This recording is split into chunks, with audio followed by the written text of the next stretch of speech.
I'm gonna call to order the Town of Old Saybrook Zoning Commission meeting for Monday, July 20th, 2026, 6 P.M. Town Hall, first floor conference room at 302 Main Street, Old Saybrook.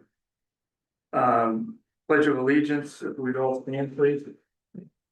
I pledge allegiance to the flag of the United States of America and to the republic for which it stands, one nation, under God, indivisible, with liberty and justice for all. Thank you very much. Roll call, myself, Mark Caldarella, Chair, Vice Chair Derek Kennedy, John Henry, Secretary, Laura Gray, regular member who is absent this evening, and Robin Kelly, regular member, commission member, and seated for Laura this evening will be Michael Kelly, our alternate, and Brenda Dyson and Casey Costello-Hand are absent this evening. Regular business minutes from our last meeting, which was Monday, June 22nd, in a second floor conference room. I'll make a motion to approve, either a second by Derek. Is there any comments, changes, additions, or anything needed to be made? I didn't see anything. No, Robin? No, okay. So the motion's been made, it's been seconded. All those in favor, signal by saying aye. Aye. Opposed, abstaining. Passes 5-0. Regular business, we just did minutes. We have no correspondence other than what we have in front of us tonight on our agenda. So we'll continue with public hearings. A, Davila Holdings LLC application for special exception use to convert the existing 778 square foot building from retail to office space and maintain existing outdoor seasonal farm stand at 1057 Boston Post Road, assessors map 28, lot 34, restricted business B3 district. Applicant is Davila Holdings LLC. The owner agent is Steve Jeske. And our action is to close by July 20th, 2026, or no later than July 26th, 2026. Mr. Jeske, are you here? Welcome. Good evening. Okay. Hi. So yes, I'm asking, hopefully the new statement of use addresses a lot of the questions that were brought up at this meeting. I know that there was an inspection done last week and I added on the additions and answered the questions that he brought up during the inspection. After I left the meeting, there were actually some really good suggestions that were made regarding the ADA spot. So one of the conclusions I came to, instead of making that a double spot in the beginning, like we pull in the front to avoid any of the pullbacks and everything, just make that one ADA spot, pull in, gives the 8-foot dimensions for a van, gives plenty of room for pulling in and then directly pulling out. So that should answer that. One of the things the inspector did address was bringing back the setback a little bit. I actually prefer that. Like, so if you see the property now, I put like planters there, so I would like to actually have a setback. So to address his concerns, I am 100% for that. Other than that, the office space is no additional upgrades needed at this time. I know one of the things was about the wetlands he brought up. We're all aware that whenever I pull in permits, they're keeping track of whatever spend. So if it goes over that amount, it has to be raised up. Any other concerns or issues? At our last meeting, we ended the conversation with come back to us with the determination of farm stand and business. Okay. And I think you have identified that clearly on your statement of use. But if you would, for the commission, to state that shortly or briefly as to what you did there and what you want to do going forward. One of the biggest changes I made was regarding the office use and the farm stand use, and actually changing the wording from away from farmers market more to a farm stand. So this is more like just small working areas that can be rolled out. And also during the weekend, kind of like really just making the office on the weekend with one person going in, just answering phones, not having it like generalized and open to the public. So really, it's just the farm stand traffic that we're dealing with at that point, which drastically reduces the numbers. Those are the main concerns. I know there was the concerns about pull through traffic, everything. Commissioners, you have questions? Yeah. There? No? Was there an updated site plan? I received the inspection last week, so I can, if you look at the statement, of use, I do acknowledge that. And state that any changes that were requested on this as condition to today's approval will be done on the site plan and upgraded. And there really wasn't much other than, I think, adding the house on the site plan. And then just showing that not changing the paving in the front, but literally just showing that it's this way. It's kind of more this way, and then moving those two little, like the site back. So it shouldn't really require any major, because if you see, there's the dogwood plant, the dogwood trees, that's one of the things that was brought up too, about is there any room for additional trees, and there were a couple added on to this, and that does show up on the survey. So that will be updated, and when do you anticipate that? I'm hoping 30 days, probably at the most, but it's really just in the hands of the surveyor, but you would just have to give me the updated plans. I was hoping I could just send over a PDF to you guys and have that be approved. Just a quick question. I know you've mentioned it down here, talking about the bollards. But it's going just in front of the ADA space? No, they would be, Or to each spot with them, Okay. which I prefer actually, because it's a back. I also have just a quickie. I know the existing planters are on state property. I removed the one that was on state, I already removed that. If you go pull in, you'll see the one you pull in all the way to the back, that was the one that was on there. And that's why if you see it was removed off of that site, that survey does show that it was removed. Yeah, my question is just, is it the tenant's responsibility to maintain the state property, or is the I've state? been cutting it, because I wanted to be. I don't know who's responsible, I would love it if you guys could. Yeah, well, we're not the state, so. I know, I'm just saying that, but I have been cutting because I Yeah, wanted to. alright, thank you.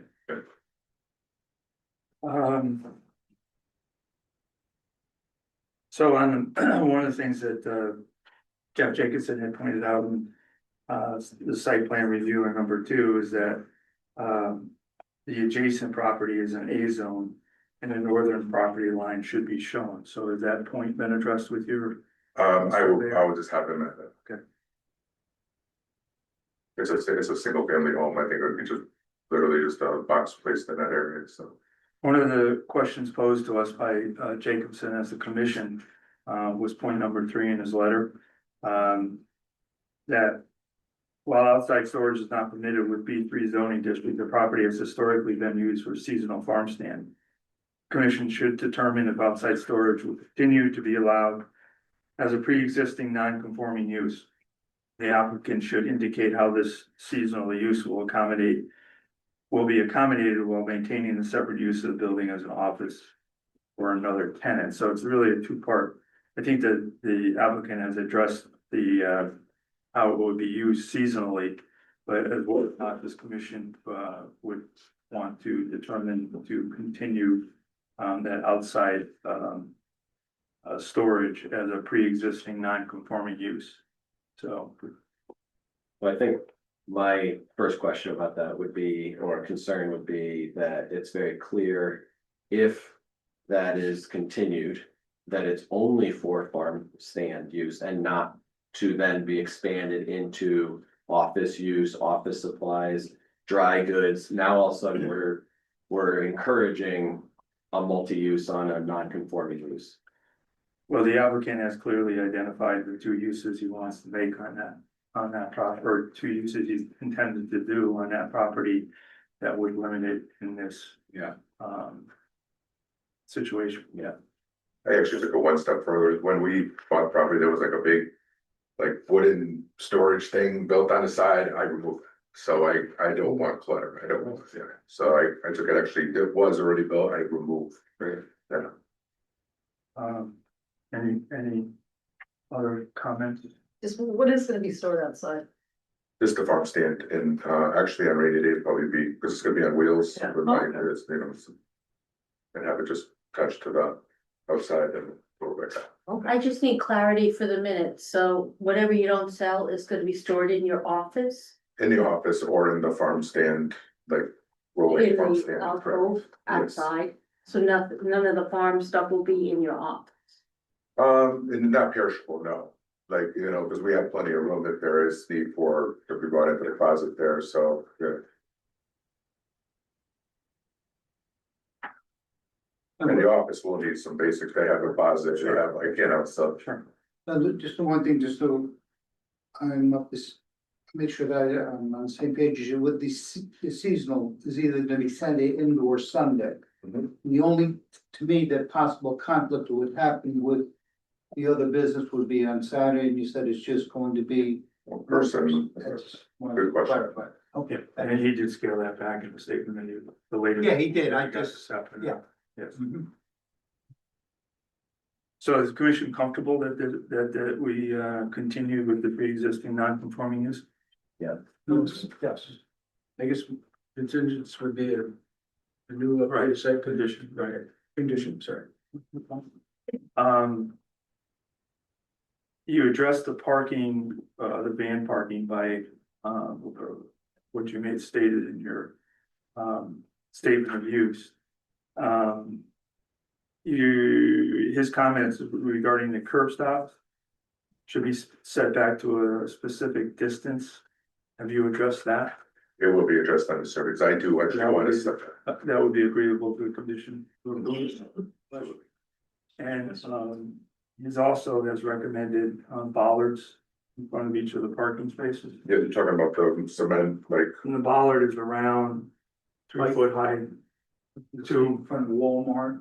all right, does it have to be like a certain depth or anything like that? Can I just get like a wide ballard where, you know, you put it on instead of digging and now, because I'm now doing digging and all that stuff, we're gonna be like just The a. bollard is typically I don't know what the diameter is, but maybe it's 12 to 16 inches. Depth, the width is definitely. All right, maybe 3 feet tall, I was actually and it's hoping buried to, into the ground. I kind of thought about that idea, what I wanted to do ideally, because of the sea, you know, being near the ocean and everything, was getting the big old, like, you know, the telephone poles, cutting them down, making them look like the shipping, like laying with the rope, so about, make that a ballard like that, would that suffice? The land department, we're talking about bollards in front of parking spaces, welcome. Sorry. Go ahead. You have, land use department has visuals. We can get specs So without specs. Jeff, but they would have to be like concrete. Concrete ones, okay, so I can't do the wood ones, okay. And, I mean, typically, we've requested those more and more, as a commission because of the ongoing incidences, not only in Old Saybrook, but additional towns and people entering into the business establishment, so it's a health and safety Someone concern. runs into. If I read this correctly, it's just talking about the handicap spot. No, No, it's no, he starting said to go to recommended number 6. front of the parking.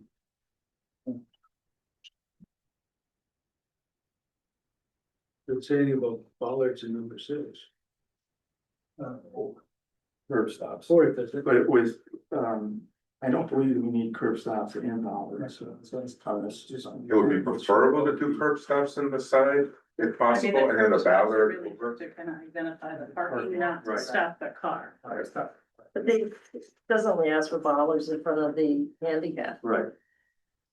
I'm suggesting as a commission, whether the Whether rest of we the put it on commissioners hold. agree or not, is that if a bollard be placed in front of each parking All spots. I think spot. it's overkill.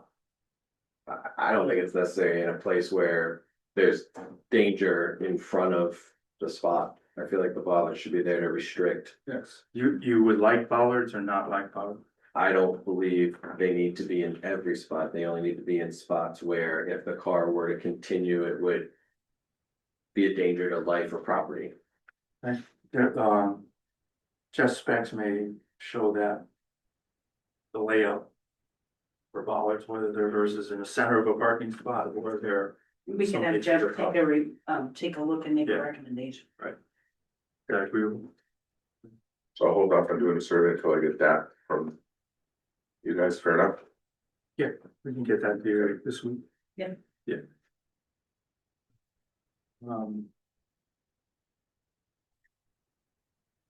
Chris, did you have anything? Nothing, And nothing that came in, other than, I mean, you've received everything. right? Okay, any other questions from the commissioners? Since this is a, public, hearing, if there's anyone in the audience wishing to speak in favor of or against or online, would you please raise your hand and identify yourself? Anybody in the audience? Not seeing anyone? Anyone online? No. Nope. Okay. I'd make a motion to close public hearing for Leah Holdings LLC application for special exception use to convert an existing 778 square foot building from retail to office space and maintaining existing outdoor farm stand. There's a second. Second by Derek. Is there any discussion? Not hearing any, we'll move to a vote. All those in favor, signify by saying aye. Aye. Opposed, abstained. Passes 5-0. Public hearing is closed. Do we have sufficient information in front of us this evening to deliberate on this evening? Or is there more information needed? No? I'm just concerned about the site plan and so when that comes in, In a motion, we can condition that to be your, given a reasonable amount of time, like 30 days or something. So for a site Site plan, plan, yeah. we have a site plan. It's not updated based on missing elements, Jeff's letter. So we're saying updated site plan to address Jeff's Just comments, comments. In the balance. go to the ballots.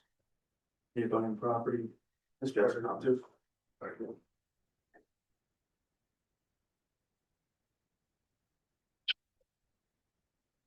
Condition, Was there other conditions or conditions that were missing? No, the balance we mentioned that, that's in Yep. All right, I make a motion to approve the Davlia Holdings LLC application for special exception use to convert an existing 778 square foot building from retail to office space and maintain existing outdoor seasonal farm stand with the conditions as previously mentioned. Second. Seconded by Derek. Is there any discussion needed? No? Therefore, we'll move on to a vote. All those in favor, please signify by saying aye. Aye. Opposed, abstained, passes 5-0. Thank you very much. Thank you for your time. Thank you. Thank you. Okay, moving on to new public hearings.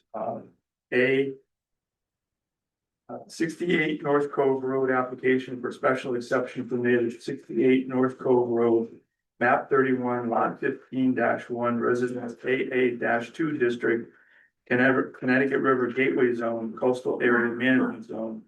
Construction of additions to existing home with cumulative gross floor area of 9,008 square feet in the Connecticut River Gateway Zone. Applicant agent is Joe Wren. The owner is Roderick and Heather LaValle. Our action is to open public hearing will close by August 17th, 2026, and no later than August 23rd of 2026. Mr. Wren.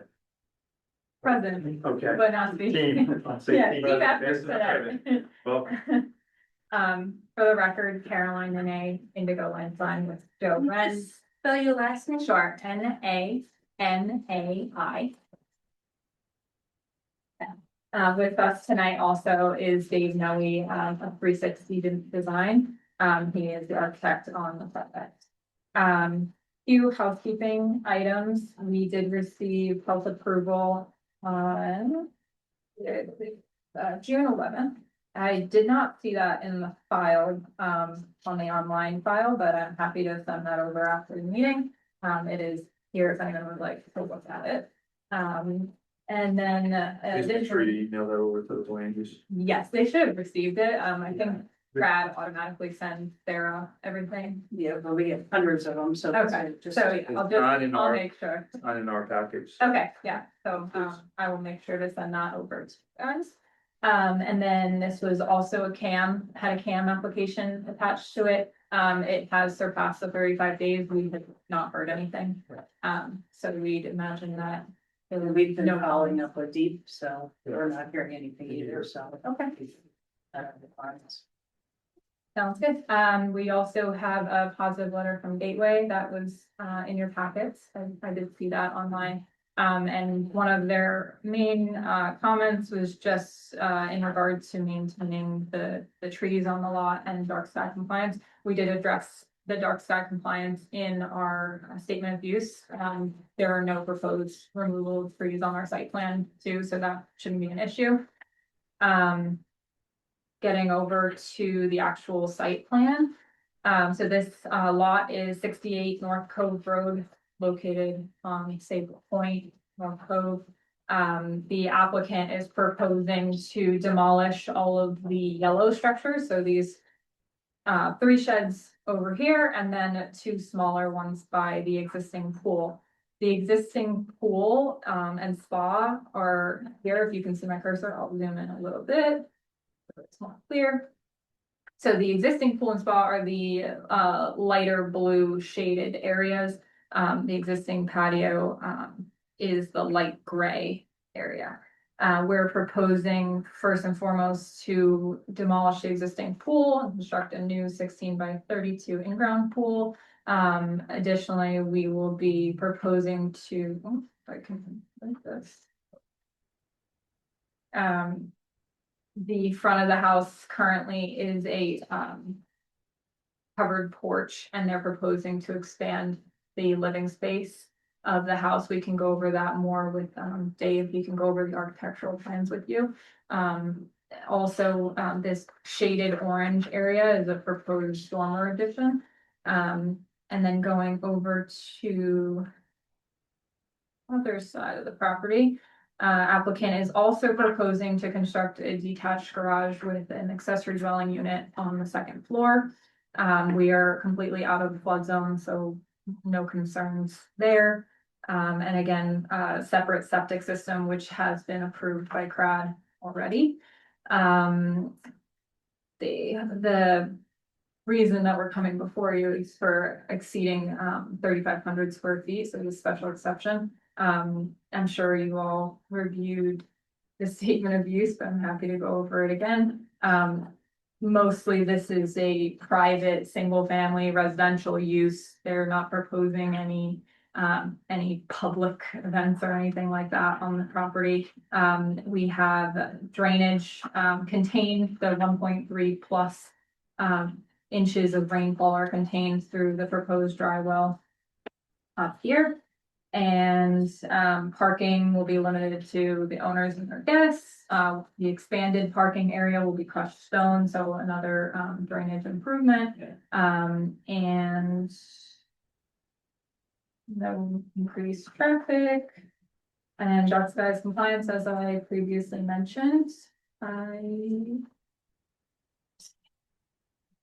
And then finally, the gross floor area, again, we're exceeding the 3,500 square feet, we're going to 9,000 feet. So.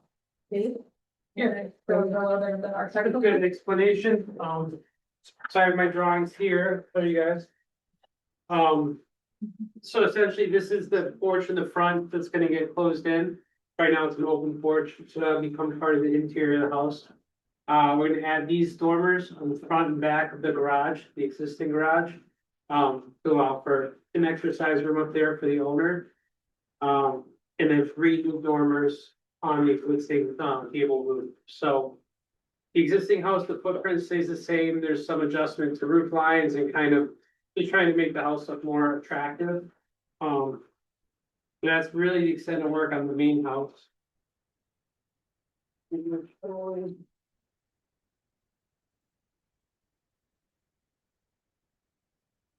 You can see here, this portion is the enclosed porch area. Basically made their living room and dining room a little bit more usable. It was very tight originally. So by utilizing that space that was already there, we're able to expand one floor. On the second floor, this is an existing attic over the two-car garage. So basically, we're gonna come in here, have the two dormers, which give a little bit more headroom for an exercise area for the owners. The new structure is this new three-car garage with the ADU above. We're trying to keep a similar, vernacular to the existing house, same trim work, same materials. We're gonna have metal roof on this, AZAC trim, cedar siding to match. All, it's all gray, so very consistent with that New England style architecture. These are the two floor plans. So you have the three-car garage here. This is the access into the ADU / apartment. There's a little powder room, sort of small little pool house area with the pool's out here to this side. And then a garage in the back. This is the upstairs. So it has one bedroom, family room, and then the bathroom. And that's pretty much the scope of work. So, can I ask you, is the roof line changing? On the main house? Well, yeah, yes, in the main house. Yes, so, Other than the dormers, what I'm asking about is the height. oh, no, it does not. So these three dormers are below the existing ridge line, and then even on the garage, these two shed dormers are below the existing roof line. What is the height? That is a good question. Yeah, I don't see Yeah, that. it's not on the plan, that is something that is Yeah, required. the existing height was, we just wrote less than 35 because. Yeah, existing is gonna remain. So the house, I understand the garage. The garage, yeah. Yeah. We do have the garage. And I also forgot to mention there is a proposed, that is obviously counts as, floor areas for pool equipment, 8x12. So would there be a post equipment dimension on the design? No. We definitely have that. No, we didn't have them in there. Yeah, we can definitely have the. Do you know what it is currently? You scale it, Dave? You scale it? Yeah, I know we were trying to maintain the height to be below your required. It's different.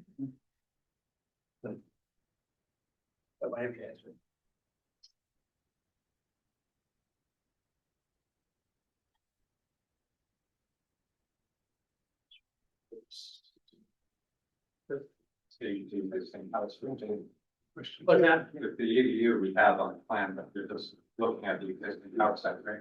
oh, the existing house or the ADU? The ADU at this point, we'd like to have both. Yeah, the ADU is on our plan, it's 24.2, The original, top of the original. yes, It's 25. and that's from lowest existing. Really? Didn't scale it that much. I'm sorry, I said, I thought I scaled it higher than that. for the main house or the ADU? You know, that's a good question. Maybe I was on the wrong structure. Okay. Yeah, so I'm gonna. But I can certainly add that to the drawing too. You do that for the main house and the Yeah. ADU, please.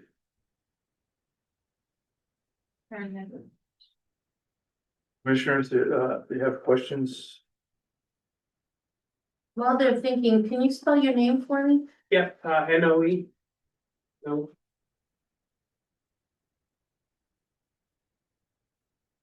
I have just a clarifying Sure. question about me with this is. Is this special exception? For the. Second unit?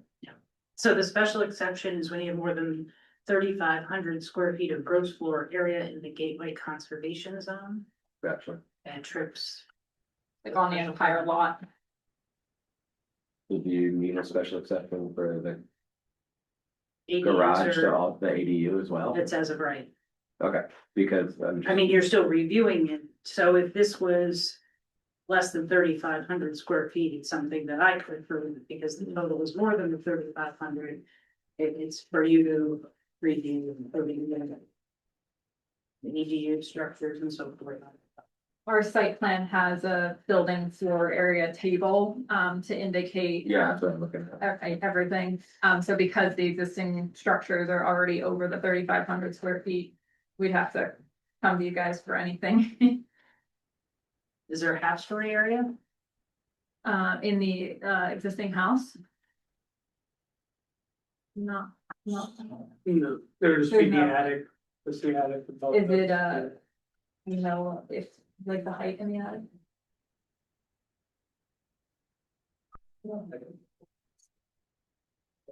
Okay, I don't know, that's sections. Put two and we check the field card, so. No, So it's less than, so even though it's unfinished, it's still doesn't count as floor area because of the height yes. in the attic. What was the height in the attic? Do I'd have to check in a section on that. I could see an attic. in the field. that. I think it's gonna be fine, but something that should be. There's no attic in the ADU, right? No, there's no attic in there. There's no in the main house. The ADU or the main house? The main house has does to have be it. included in the gross floor area. Yeah, I mean, we're already at 9,000, so even if it's 10,000, Right, still first, it's just a number. right, but it's. A number, it needs to be included, that's. Yeah. I'd have to check my section on that and, you know, in relation to the ceiling height and all that. It does go up over 6 feet though.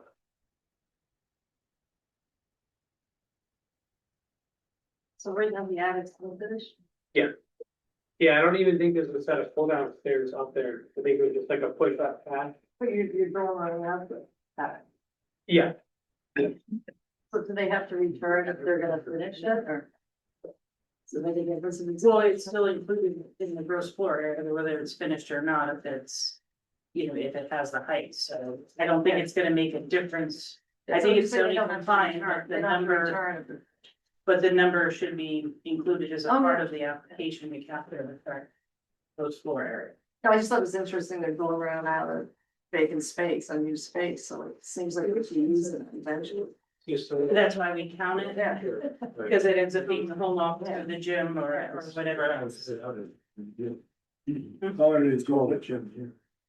Yeah, it's solely cosmetic. A lot of this work on the main house is really to change the aesthetic of it for the owner. You know, like they wanted to make the garage a little more attractive, the roof line up top, they're changing up the windows. But this is definitely not intended to be finished, Okay. but we can definitely get the calculation of square footage up there for you. Yeah, the field card doesn't say half story or attic. So we don't use the field card for zoning, Sorry. so that's. Why? We're asking the question.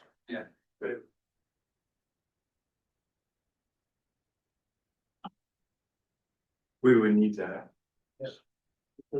There on that, I think it'll be compliant, but it should be included. but should be included. Chris, how much? I mean, this is literally nitpicking and I'm not concerned, but I'm just saying. If something, even the regulations talk about minor accessory buildings or structures within a setback. This would definitely not qualify as minor is 400 square feet or less. Well, I know, I'm saying the most right patio has this extension over the 35-foot setback from the street line, and I'm just wondering if that's something that needs to be looked at, not looked at, just wondering. So that's existing patio. So if it's 6 inches or less from the existing brick, it's not counted as coverage. It's 6 inches or more, then it counts as coverage. So if it's in the existing condition, Okay. it's not. Okay, thank you.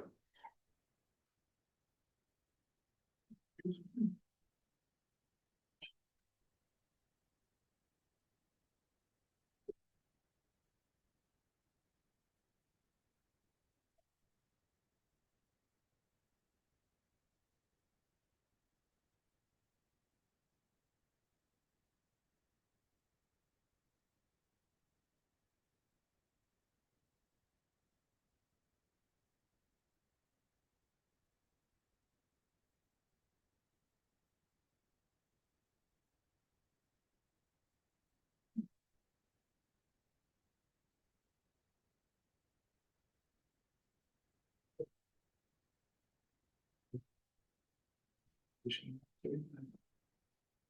has to be just required. Measure, you know, get the same one, so it's that. I'm still, Sure. 16.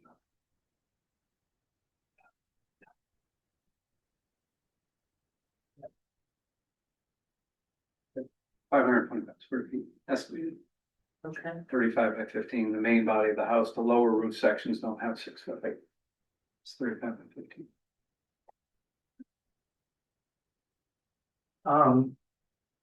What is happening on the site with trees and grading?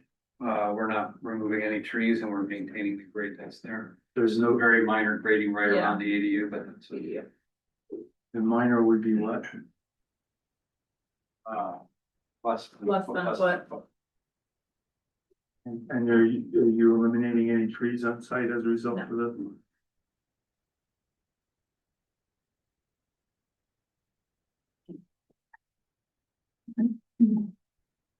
We have received all the totals that we're gonna get at this point, I believe. Yes. Commissioners have any other additional questions? And since this is a public hearing, they'll open it up to anyone in attendance or online. If they wish to speak in favor of or in opposition to, please raise your hand and identify yourself now. Anyone in the audience? Not seeing anyone? Anyone online? No. No one? Okay.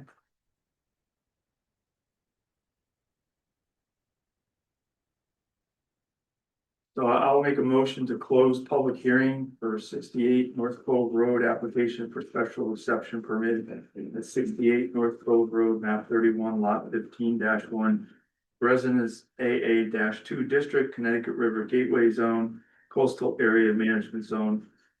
Construction of additions to existing home with cumulative gross floor area of 9,008 square feet in Connecticut River Gateway Zone. For a second. Second. Second by John Henry. Is there any discussion? Not hearing any, we'll move to a vote. All those in favor, signify by saying aye. Aye. Opposed, abstained, passes 5-0. Do we have enough information in front of us this evening to deliberate this application? Yes? Yeah, Robin, you have a question? Yeah, I just want a little clarification. I know we don't allow 3-story buildings, but should they use the attic for living purposes? It's okay because it's grandfathered in. So we allow for half stories if it's 5. No, but right now there's 3 stories showing on the picture in the attic, and the attic is not finished. It's a half story. The attic's only a half story. So if it's 50% of the area of the floor below, so if it's 525 square feet, ballpark number. What are we looking at?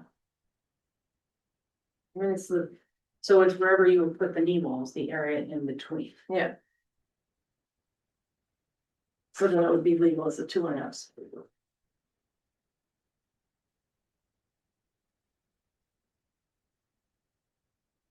No, Sorry.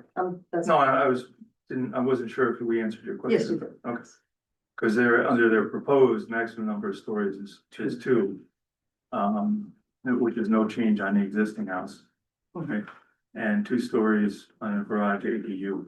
1 story on a shed. It's just because they were dorming it out. He's now said that's mostly cosmetic, but it Right. just seemed like if I was doing dormant out, I'd live there. So I just wanted to see if it was legal to use that as living space. So it was legal even if they did. So it's really a 2.5 story, Yeah, okay. proposed, not 2. That's why we asked for the half story.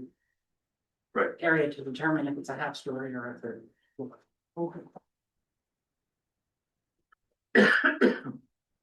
Any other questions? Comments? No? Does anyone want to make a motion? I'll make a motion. Just read it. Make a motion to approve the 68 North Cove Road application for special exception permit, 68 North Cove Road, map 31, lot 51-1, residence Dunway 2, district, Connecticut River Gateway Zone, coastal area management zone. Construction of additions to existing home with cumulative gross floor area 9,008 square feet in the Connecticut River Gateway Zone. Applicant Joe Wren, owner But I love that house. It's just, it's lot 15. It's 15-1, you said That's what I said. 51. You said 15. 15-1, sorry, 15-1, right? There you go. There was a second, Second. seconded by, Robin. We need to add to that the conditions. Yeah. Which we eliminate, so do you wanna? That the applicants to provide a revised site plan showing the gross floor area of the half story and the structure's 2.5 story and a half story floor plan. The other thing we need to add is that the application is consistent with all applicable coastal policies and makes all reasonable measures to avoid adverse impacts for your CAM approval. Right. Seconded by Robin. Is there any further discussion? Not hearing any, we move to the vote. All those in favor, signal by saying aye. Aye. Opposed, abstained, passes 5-0. Thank you, everyone. Thank you very much.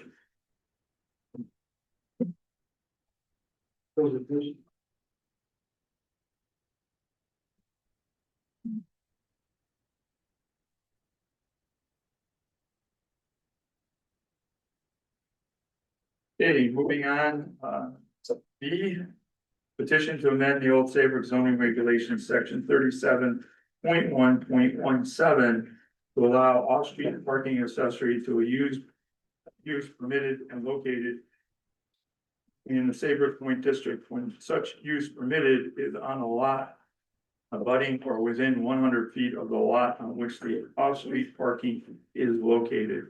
Additionally, when off-street parking is on a lot abutting the principal use, the lot shall be considered a permitted use for building structure coverage. Petitioner agent is Attorney David Royston, and our action is to open public hearing, continue or close by August 17th or no later than August 23rd, 2026. Attorney Royston, yes. So I just do that housekeeping. Yes, quick? please. Okay, so we have a favorable referral from the planning commission with no recommendations. We've heard from Rivercog, we've heard from Gateway. We did send the referral out, giving deep 35 days. We did send them a reminder. We have not heard from them yet, so we've satisfied our requirement there. And Attorney Royston just provided some new text tonight. Did we get it down? Did you mention that? No. It's a text amendment. Oh, that's right, that's right. Sorry.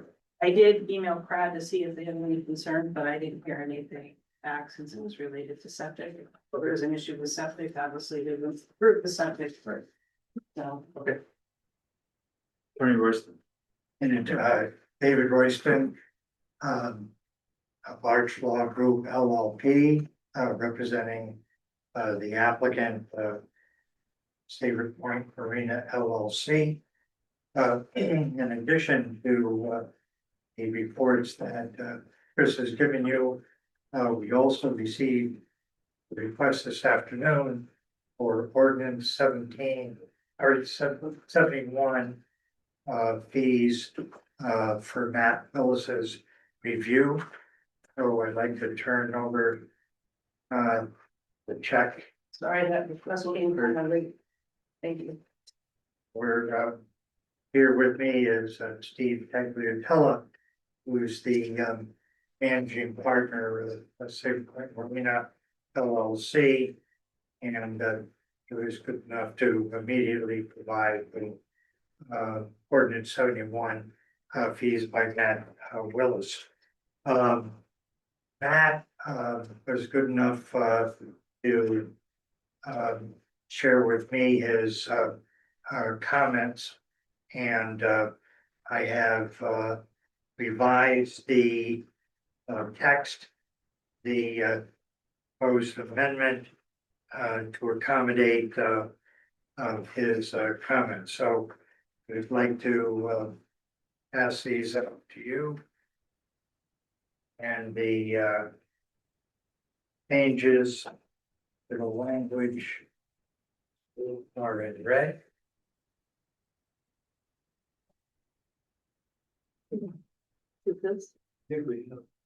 Yeah, Yeah, I have. we got a copy of it there, did you? Yeah. No. It's different. Oh, let's see. It's the new version that was emailed today. Why the it's red. got this, in red. The Does it date, say July fill in it? 20th. Let me see what you have. Yeah. July, It's- here's the sign. so- July 20th. July 22nd. Yeah. Yeah, it's the same thing. Okay, so we did send it to the land use office, so Sarah apparently had made copies, but so the language of the petition in red, I just tell you what that is. The First Amendment was just inserting the word same on the first line. The existing language has just says you can have a accessory parking area in the Saybrook Point district. Doesn't have any limitations on where it's located, what it's accessory to. And so the language we're proposing is doing that. And went to Gateway, they suggested that the accessory parking area ought to be in the same SP district. The just pass that one down, that's the basically shows the area of the they point in at 2 Bridge Street. Across the street, Saybrook Marina is in the SP2 district. And the property across the street, the villas, 24 apartment units known as the villas, are in SP3. So this means that the accessory parking not only has to be within 100 feet, but in the same district. Couldn't be located in the SP3 district across the street. So we were happy to make that change. And then Matt Willis suggested, number one, that you use the word will rather than shall, because will is a standard text usage in the regulations. So we change shall to will. And the final recommendation he had was that it's not that the lot will be considered, the accessory lot will be considered a part of the use, but rather it will be considered a part of the lot on which the permitted use is located for the purpose of building structure coverage and other applicable provisions of the regulations. It's gonna have to meet setbacks, those things of that nature. So that is it's been filed on the land use record, and this is the regulation which we are seeking for you to permit. Reasons for it are set forth, and I'm going to give you this memorandum. And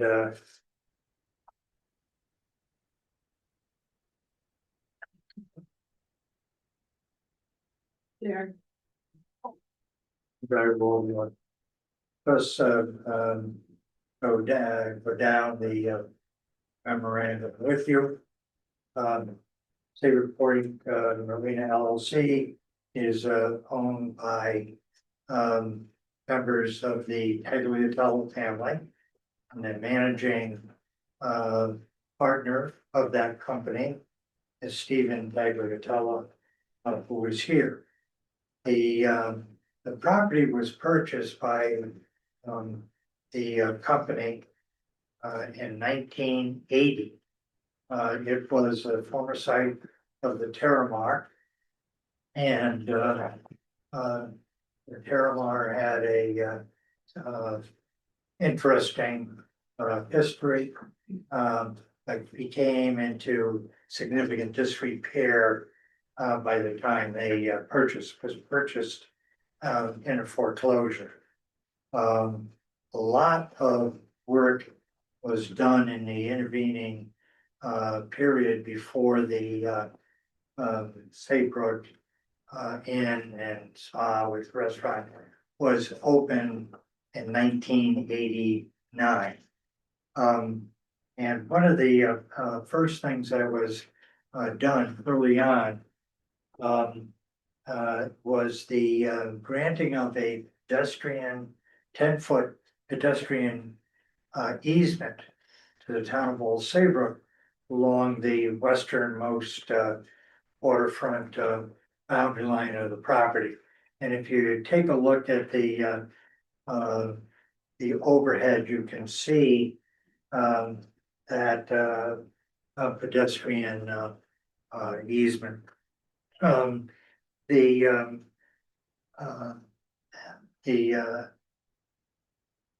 company also installed a septic system, an AT, advanced technology system.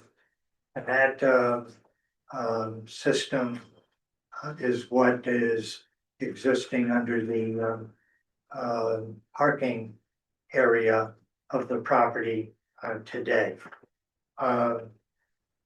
The company wishes to do basically septic upgrade for their properties. And their properties consist of 2 Bridge Street, which is a single lot running 3.71 acres. And if you take a look at the assessor's map attached to that memorandum, basically it shows you the 3.71 acres of the property on the easterly side, which is where the inn parking area is now located. On the other side, in the SP3 zone, is lot 55, which is where the 24 villa units are located. Its access comes from Marina Drive, which is just a private driveway coming off of College Street. Right now, the septic system serving units is the AT system, which is under the parking lot of the inn property. The effluent is gathered and into a septic tank on the villa's property, and there is a pipe which extends underneath Bridge Street onto the 2 Bridge Street property, and uses the galleries and leaching fields of the advanced AT system today. That system is the flows right now are over what the regulatory system allows. And I'm going to ask Joe Reynolds here to give you a little more information on that. But essentially, the plan is to have a septic system serving the villas on that property. There has been a system designed, and it has gone through review by CRAD. It it would be a public health code, CRAD, approved system, but, the DEEP needs to release their jurisdiction for that system. The restaurant, so everyone would like to be able to, remove that system. And then deal with, the, east side, a separation of the parking lot. In order to, accommodate, make it accessory to the building. So that,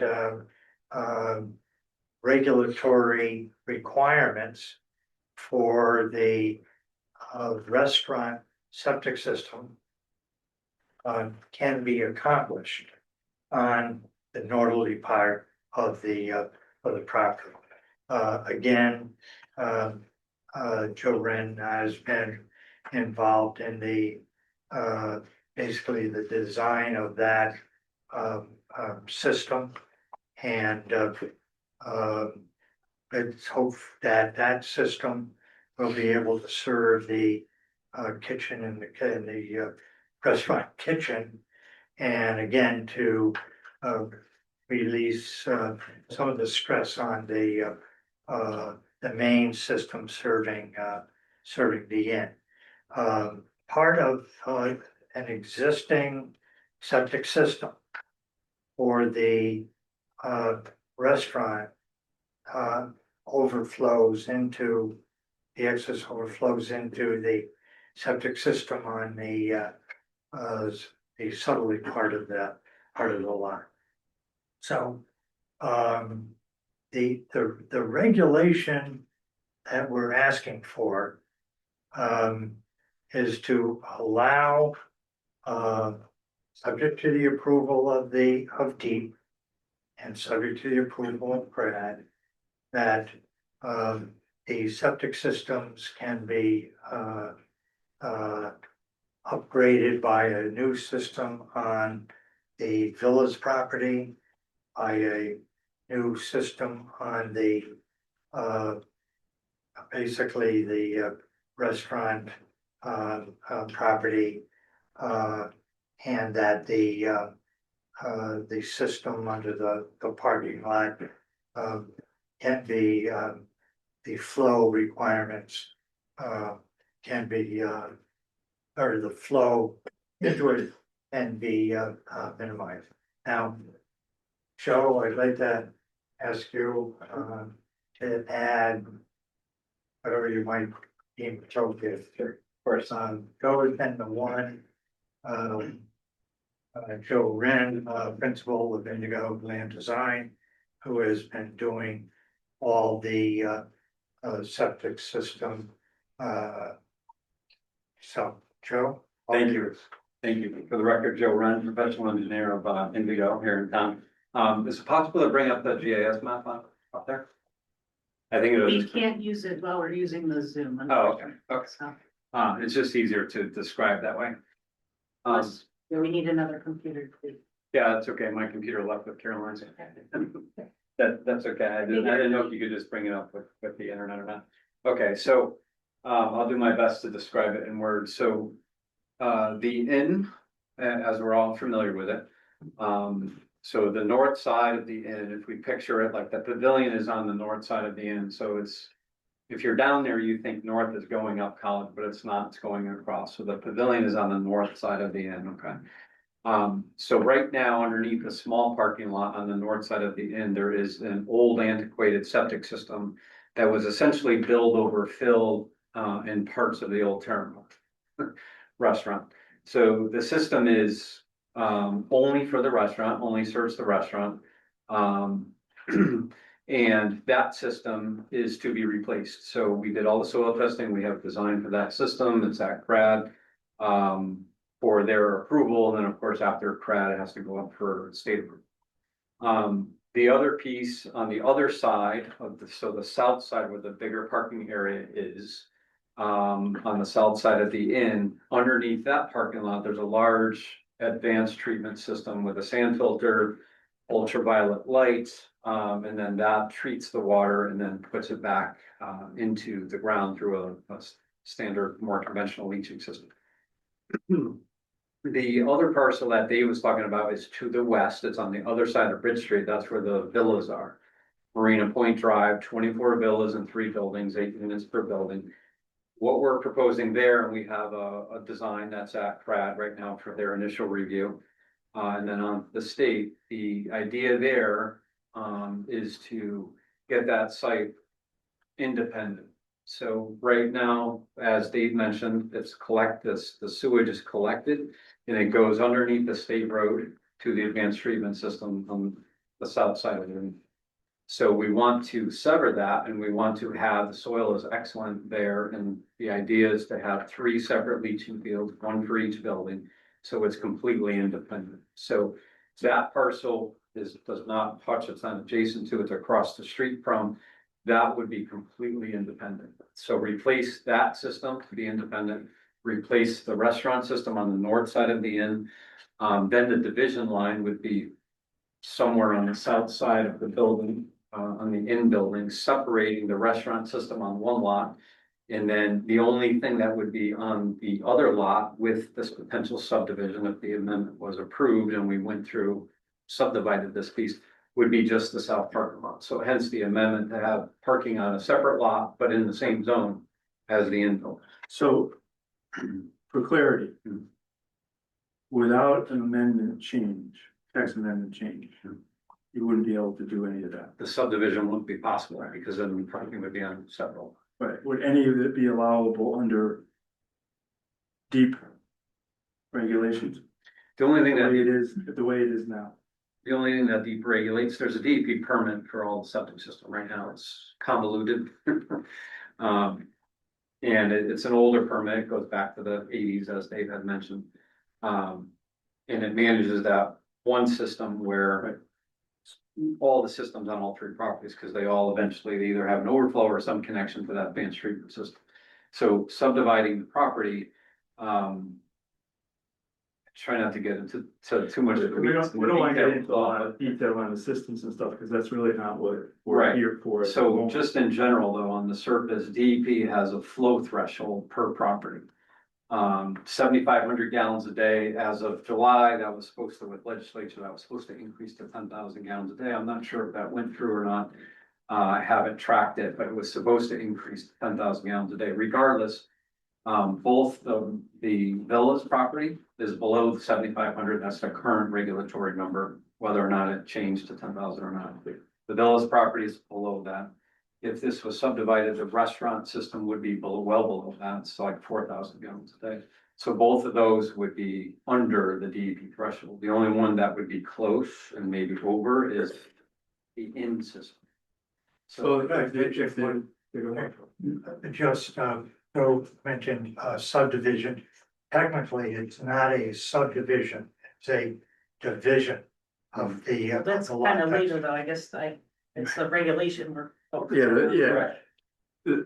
Our focus this evening is your text amendment. In order to understand, particularly for my benefit, and maybe for the other commissioners, is why do you need the text amendment? Can't what you want to do be accomplished with the way it's written now?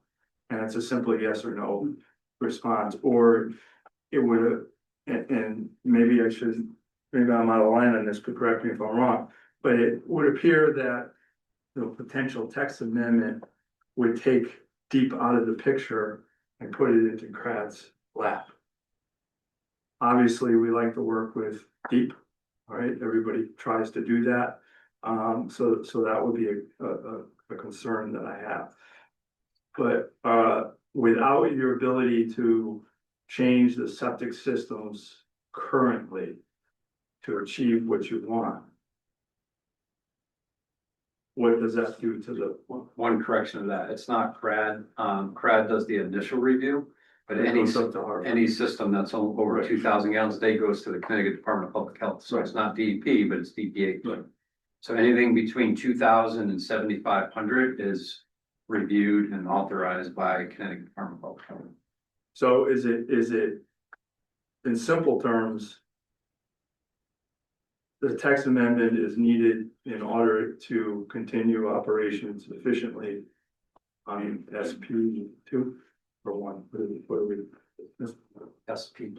SP2. Restaurants and one, SP1. Is that a fair statement? To answer that, at least.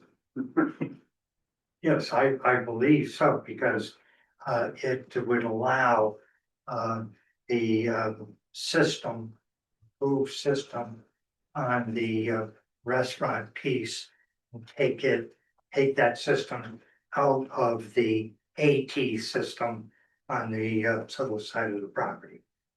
Would you be able? I'll rephrase it. Can you get what you want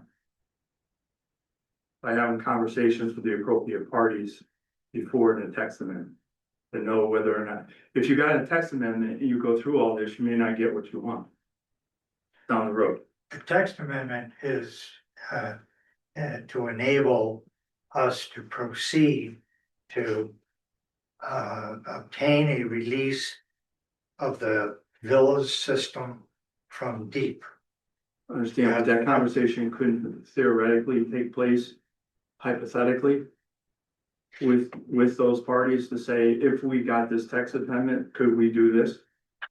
I think, to my mind, I think the likelihood of that is going to be difficult. You're the one who's going to have to deal with them.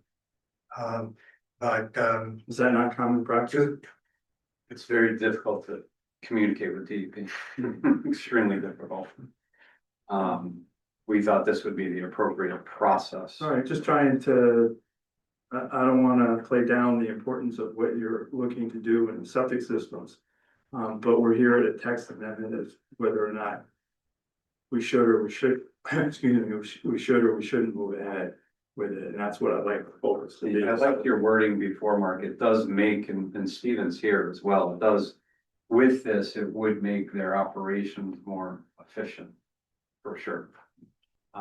Having two systems under DPH rather than DEP, and Stephen could get into those details, but it would make their business and their operation the same. We're not asking to expand or change anything, but just run more efficiently. Yes. Commissioners, do you have questions on the text amendment? I just wanna make sure I'm understanding Sure. right. Right now, the parking and the building are on lot 45. The Yeah, parking you wanna change correct. and the building on lot Correct. 45. You wanna split 45 into two lots Correct. and then sort of school back together by making them with your text amendment. It's accessory, so that it would have to remain used by the But it gets a new lot, they get new lot numbers, you'll have two lots, Yes, that you are will. then brought together by the Yes, you will. amendment. There's Okay. current easements on both, what would be both properties, correct? Now, because they're in single ownership, there isn't really any easement Okay. agreement. but it would, if in the event it was sold, that would have to, it would have to be part of that whole process because one isn't sufficient as a standalone, Absolutely. correct? Yes, it would. There would be, So it- there would be proposed cross easements for access and utilities across both properties as Oh, yeah. part of that division. Right. And there is that public access easement Right. that would remain. There is an easement on the property. So this may help you. Part of, we require parking on the same lot of the, whatever businesses operate. So we have an off-street parking accessory regulation. So when Attorney Royston approached me, we've always used and interpreted that as like a parking lot, whether it's like an LAZ type of a parking lot, a separate parking lot just for parking, not to facilitate or help a different business. So this regulation would allow you to split the parking lot off, change that off-street parking regulation so that the parking didn't have to be in the lot, and then at the time of application, then there would have to be some type of cross easements and so forth, so that someone couldn't sell the parking lot. And make the inn so that it was inoperable. Yeah. Does that help a little? I'm just trying to focus on the, I mean, I understand the. Yeah. One of the things in the memorandum at the very end, I suggest that any documents to effectuate this change has to be reviewed and approved by commission council. So that what's happening is as representable, right? That it is an accessory use, and it is available for the inn property. Whatever rights are required to get onto it, to do the septic system, So whatever rights are needed in order to maintain the parking shown on the that map. would come later. Yeah. So really, we're looking at the regulation change. And then later it would go through and get split off, and then it would return to use. So that's when the lab would disappear. So I know it's hard to focus, but I'm trying to get back to the regulation versus. Yeah, we can't do the division first because it doesn't meet the zoning regulations. Well, that's exactly Right, to look at. what we're talking about, the regulation. At the state, our experience, and Joe can answer this. First of all, communication is difficult. Two, they often say, well, do you have local zoning approval? We don't want to review something if you don't have the local approval for you to make application. If the text amendment failed. Would the current situation eventually put the property in some unknown violation of conditions relative to whether it's Crad, it's Hartford, or it's Deep? Last thing that Stephen wants is to have a violation with DEP, right? Which nobody does, right, right. What I was trying to understand on the text amendment is what is the lack of action versus action? Fine. Correct me if I'm wrong, but the system right now is the flows exceed the regulatory threshold of that system. That's what we want to alleviate by taking the villas off that system and by having a new restaurant kitchen system. Commissioners, are there additional questions? Derek, you look like you might have one. I mean, I apologize for my ignorance here, but I just don't understand why, if I understand everything that you guys are talking about, I can't connect changing parking to handle a septic issue. Can someone just connect that dot for me? Pretty much, it has to do with the health code regulations. That's why they need to have it on a separate lot. I kind of given I get all the. that. But it just happens to be a parking lot on top of it. Cause it's a separate lot. I get that too. I know, I'm, Right. my brain is, the neurons are not firing right now. I just don't understand why a parking lot, like a permit, like parking text is being changed to allow for what makes total sense to do all the other stuff. Right now, in that zone, the parking has to be on the lot with the building served by the parking. And this would split the parking, the main parking off of the lot that's being served by the parking. It really doesn't do anything different than what is happening today, except it's two separate lots. Right? So pretty much the basis is Same. The same result. every application Yeah. that we have in front of us, we require parking on site. Sure. By splitting it off. Yep. That's the difference. They're proposing to do that to accommodate their needs for the sanitary system. And in order to do that, Deep needs it to be a separate lot. It just happens the parking is on that separate lot where the septic is. So what we're really looking at for the regulation change is allowing the parking to be split off onto a different lot. at the time of application, some type of easements and guarantees that one cannot be sold off and just kind of shut the inn down because you want them to function together. That's part of the reason we require parking and septic and everything to be on the same site, because you don't want to sell off a lot and someone goes through and rips out the septic and there's a house there. So that's really the focus of the regulation, but it's driven by the need to repair and change the septic system. Is that how? Yeah, I know, and it cannot be done by just subdividing the lot with the same owners with So the zoning conditions. regulations require that the parking is on the same lot. And then that's across the board. But is, and I'm not arguing, I'm just getting Oh, yeah, clarification, no. is there, but there is parking on the northerly part of the lot But there's insufficient parking. for If you whatever take the the use parking is, away, you yeah. don't have the required parking, so we require the parking is on site for the use. This would allow a separate parking lot, so say there was another property and it was a separate parking lot. They could have two lots and build another hotel and build the septic, I'm just a hypothetical, Yeah. if there was No, I the get land that. to do that. So it would allow someone to come in this zone, build something new and have the parking on a different lot. Right. Versus on site. And to your point, the existing language does or does not accomplish that, does not, because that's where we have to put in the will. Right, into the language. Yeah, so Yeah, the will is something we need to discuss. Lawyers typically like to use the word shall. yeah, Our previous planner did not like the word shall and changed all the shalls in the regulations to wills. So the attorneys had us define will as shall. So that was just his consistency. So that, It's a mind blowing. yeah, so that's something we can discuss at a later date. It doesn't have to do with the change from will to shall. What we're really focusing on is this regulation allows for a separate lot in this district to have parking and not have the required on-site parking on the hotel site. There's only a few properties in that zone too, so it doesn't. We don't. no, I have spot understand, zones. yeah. Just Saybrook Point, just the Saybrook Point district, so it has no ramification. That's right. That's right. Anywhere else in Just this there. town. It's SP2.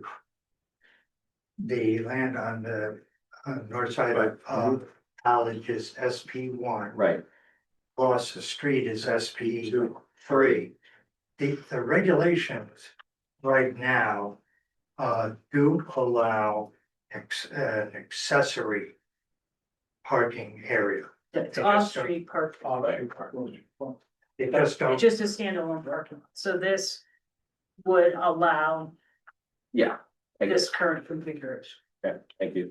I mean, they could put it someplace right now. And just one other thought that's running through my head is it has no connection or ramification of whatever might happen with across the street, the pavilion and the land transfer. Cause the whole area have a parking problem. We're not here to talk about parking. Oh, okay, yeah, I thought so. Not parking. But, okay. I also just point out that this is to implement it, you have to have a special exception. Mhm. So we have to come back and make sure that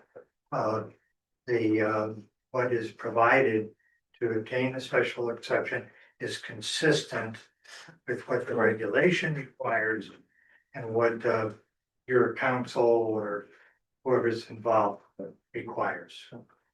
Anybody, anything else? Robin? Just when it says Saybrook Point District in the text, so that covers all four Saybrook Point. 37.1.17 is the SP2.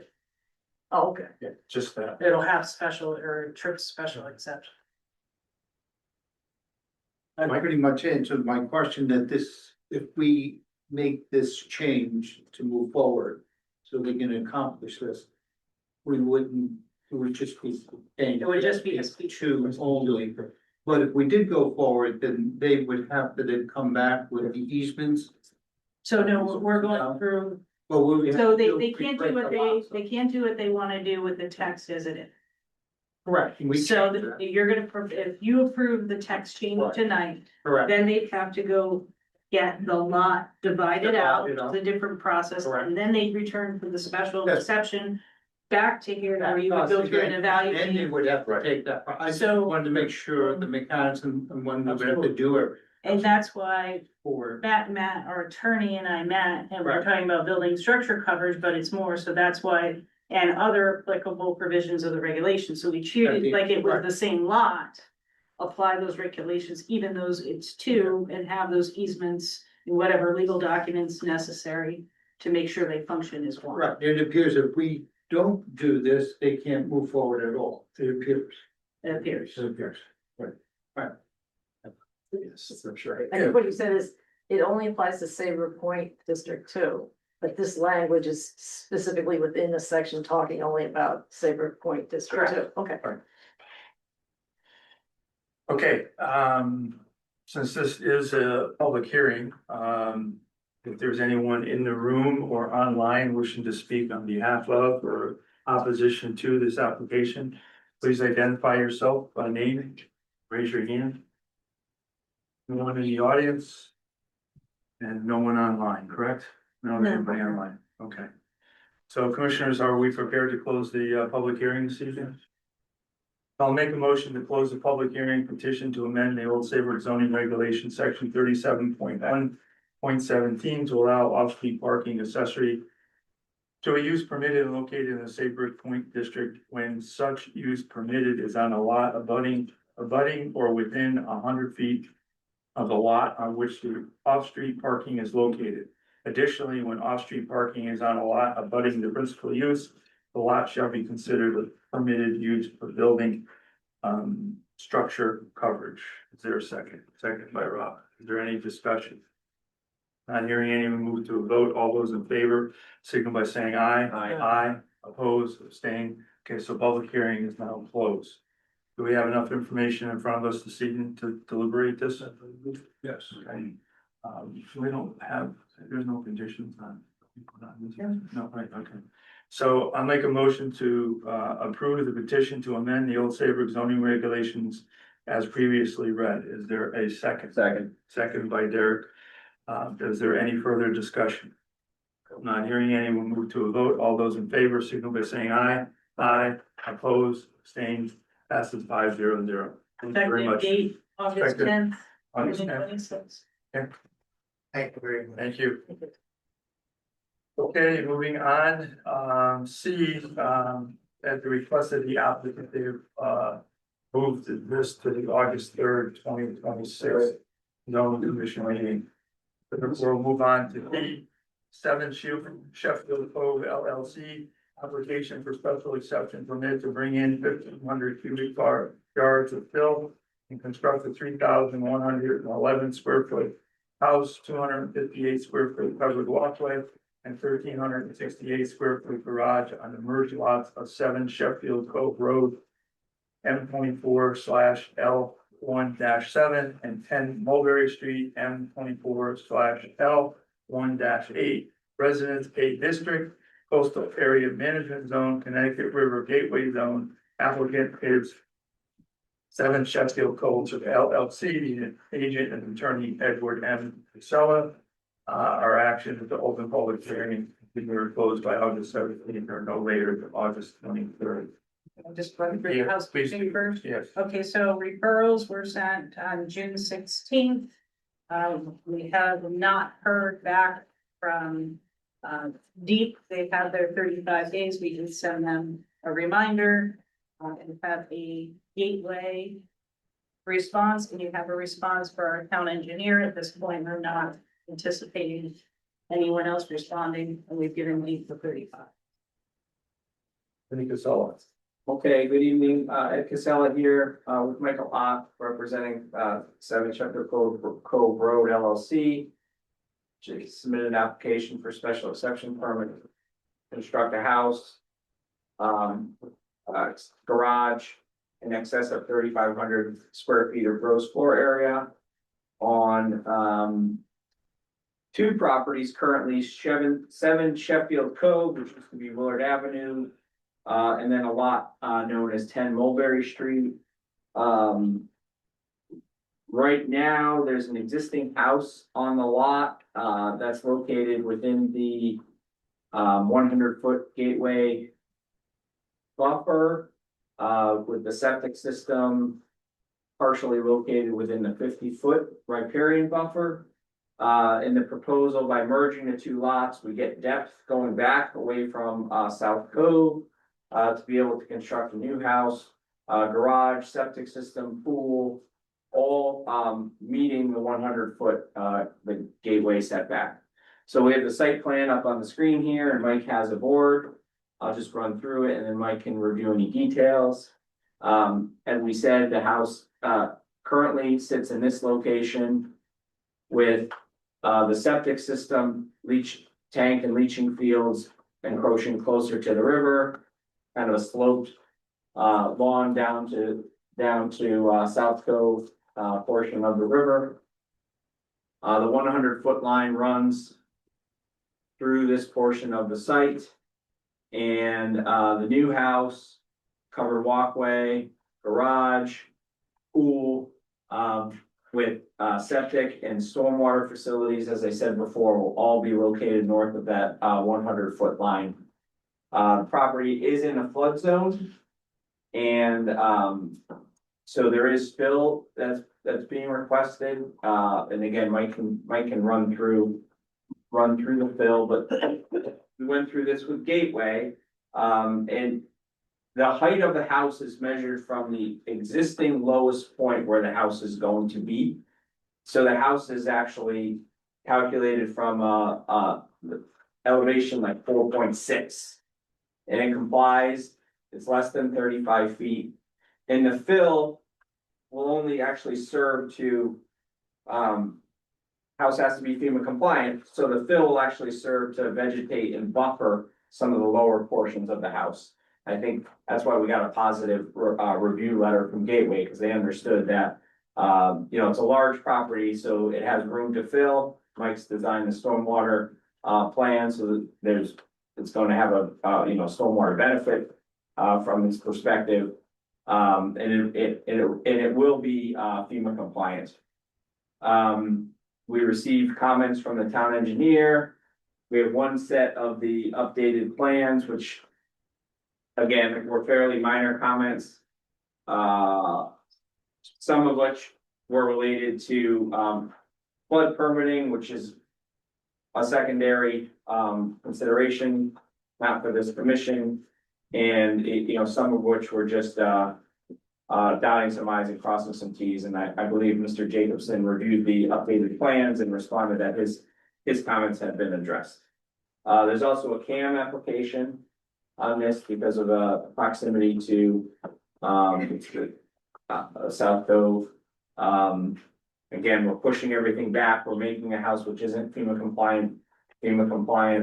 The construction will be protected with silt fence during the fill and the construction, so there's not going to be any adverse impact on any coastal resources. So with that, I'll turn it over to Mike to go through anything that I missed, and then we can show you the house. Thanks, Ed. Just for the record, I'm Mike Ott. I'm a licensed professional engineer and land surveyor with Somerville Civil Engineers Land Surveyors in Madison. The only things I think I would add is, as Ed said, the fire septic system is within the 100-foot gateway riparian buffer area, and that's going to come out. And the new septic system is as far north as it can be reasonably. And we do have Brad's approval of that new septic system. And then the other thing I guess I would add is Ed mentioned stormwater. We have a subsurface infiltration system that there's calculations on the plans and details that show that it was sized to meet 100% of the water quality volume as the state stormwater quality manual gives us guidance on. So that's shown on the eastern portion on the right side of the plan, the right of the new house. I think really that's it. All the utilities will be underground. I think that's it, unless the commission has any questions. There's a landscaping plan as well, where. The site has, a new landscaping is proposed.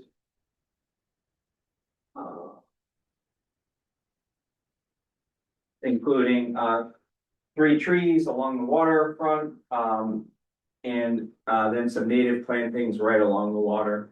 So again, this was, looked at favorably from a gateway, perspective. Did Gateway see this? Yes. Yes, Did they request additional? they did not request anything additional.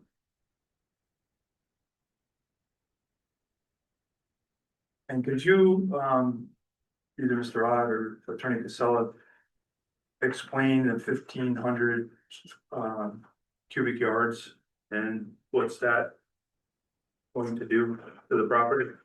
So, today, if you look at the site plan, actually, if you look at the existing conditions plan, you can see today, the home, which was built in 74 or 6, I think, is kind of up on a mound.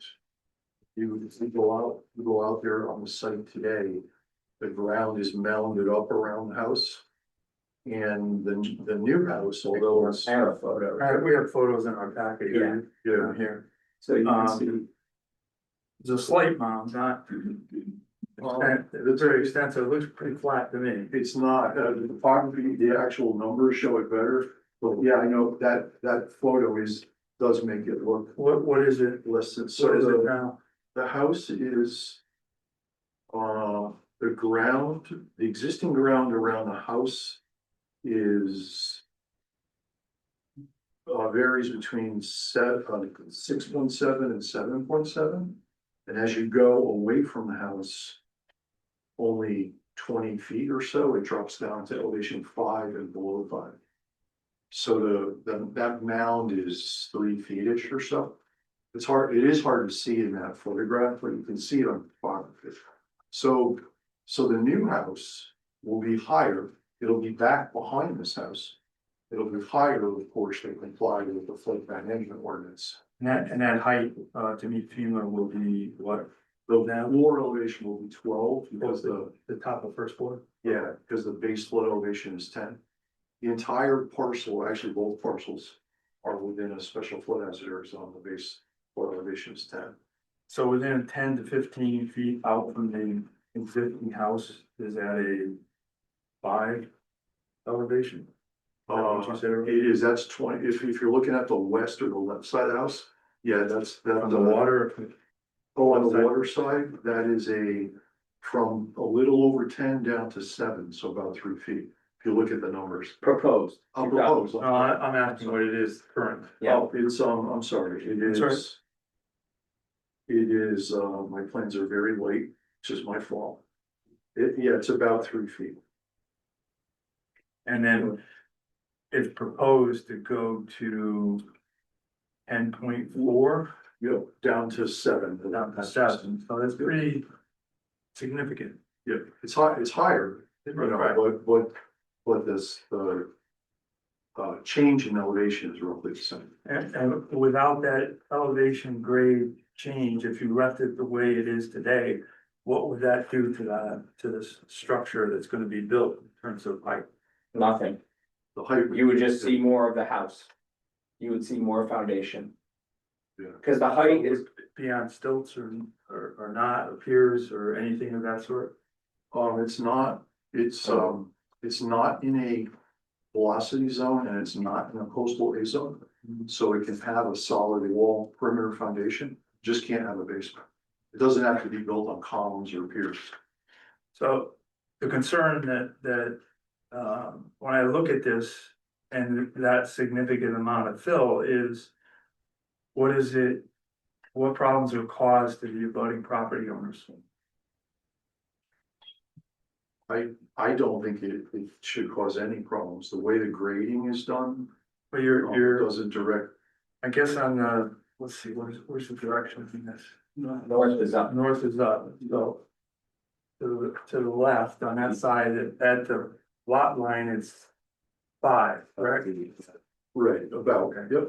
So it drops off from 5 to whatever the property owner that abuts that level, which would probably be less from what I know, looking at the photos. Actually, the abutting property to the west, as it goes up, market rises up almost immediately at the property line. If you look at the first page, the survey, you can see there are spot elevations along that boundary. Yeah. So our property dips all the way down to 4.2, and then right next to it on the other property is 5.7. So it kind of, there's a bowl, it kind of goes up, down our slope, and then back up onto the other property. And remember, there's an existing house there now with 0 stormwater. And obviously, there's existing slopes that go in that direction. This whole roof is gonna be picked up and kicked into a system. The system is to that'd be the east side where it's laid out there. Correct. Right. And that's gonna take the water from the roof line home. From the entire roof. But just the roofs. Rain that we had over the weekend and might have tomorrow or next day is gonna be on the ground. Where's that water gonna go? Just so if you, just as it'll go exactly where it goes today, so if you look at sheet 101, the existing conditions plan. You can see that at the house, the ground elevation is about 7, and at the property line to the west, the ground elevation is 4. So today it's 3 feet higher. It slopes from the west face of the house. It slopes to the west towards that low point between the 2 properties. In the proposed condition, it will do exactly the same thing. And actually, in fact, there's less land area available for precipitation to fall on between the new house and the property line and the old house and the property line. I mean, this is a large. It's a property, considering the location. The storms that we have been getting and probably will continue to get are such that a significant amount of rain, 3-4 inches in an hour or in a short period of time. Obviously, the concern this commission would have is that a property should not create a problem for any of the abutting properties, right? I know from just the disturbance I did when I built my house, it changes. It's just natural. So the concern here would be what is being done beyond what you propose or could propose to address water runoff from the land, not necessarily from the structures, to control it, to keep it away from the abutting properties. So there's 2 things. One is what I just explained, and you can easily, I can actually scale the distances for you. But you're not, I don't, excuse me, I don't mean to cut you off, but maybe I'm missing something and I don't want you to have to state something that's the obvious. There's not a current swale between the property lines. There is, and we're maintaining it. That's the next thing I was gonna. That exists today? Yeah, as a matter of fact, was one of Jeff Jacobson's comments, was to, if you read his review letter, was to ensure, I think the words he used were something like, to ensure that during the grading in the new construction, that drainage pattern of water running from the north along the property line down towards the cove doesn't get interrupted, and he had me add grade to drain arrows and spot elevations. I added one. And that would be where, Sir, along the western property line, maybe Ed can see. Yeah, it's right in here. Right in this area here. okay, and he wants you to continue, can you restate that for me? So if he wanted to, it was a good comment, he wanted to make sure that we maintained the current surface water drainage pattern so that water can run southerly towards the cove along that common property boundary. And although my grading showed that he wanted me to put specific grade to drain arrows and spot elevations, which I did. Those are right here on the updated plan. Yeah. So you can see grade to drain. And again, if you look right over here, you'll see elevations that are higher than where our property line is going to be. 5.6, 5.7, 5.7, Right, 5.3. so, So at the property line, existing and proposed, ours is 4 point in the fours, 4.2, 4.6, 4.9. you're gonna have a gradual, although significant increase in grade up to the foundation of the house, right? Well, Which is more so than what's there today.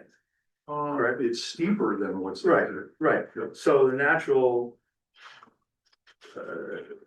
thing in nature, it's gonna do, everything's gonna flow down. As it does there. Right.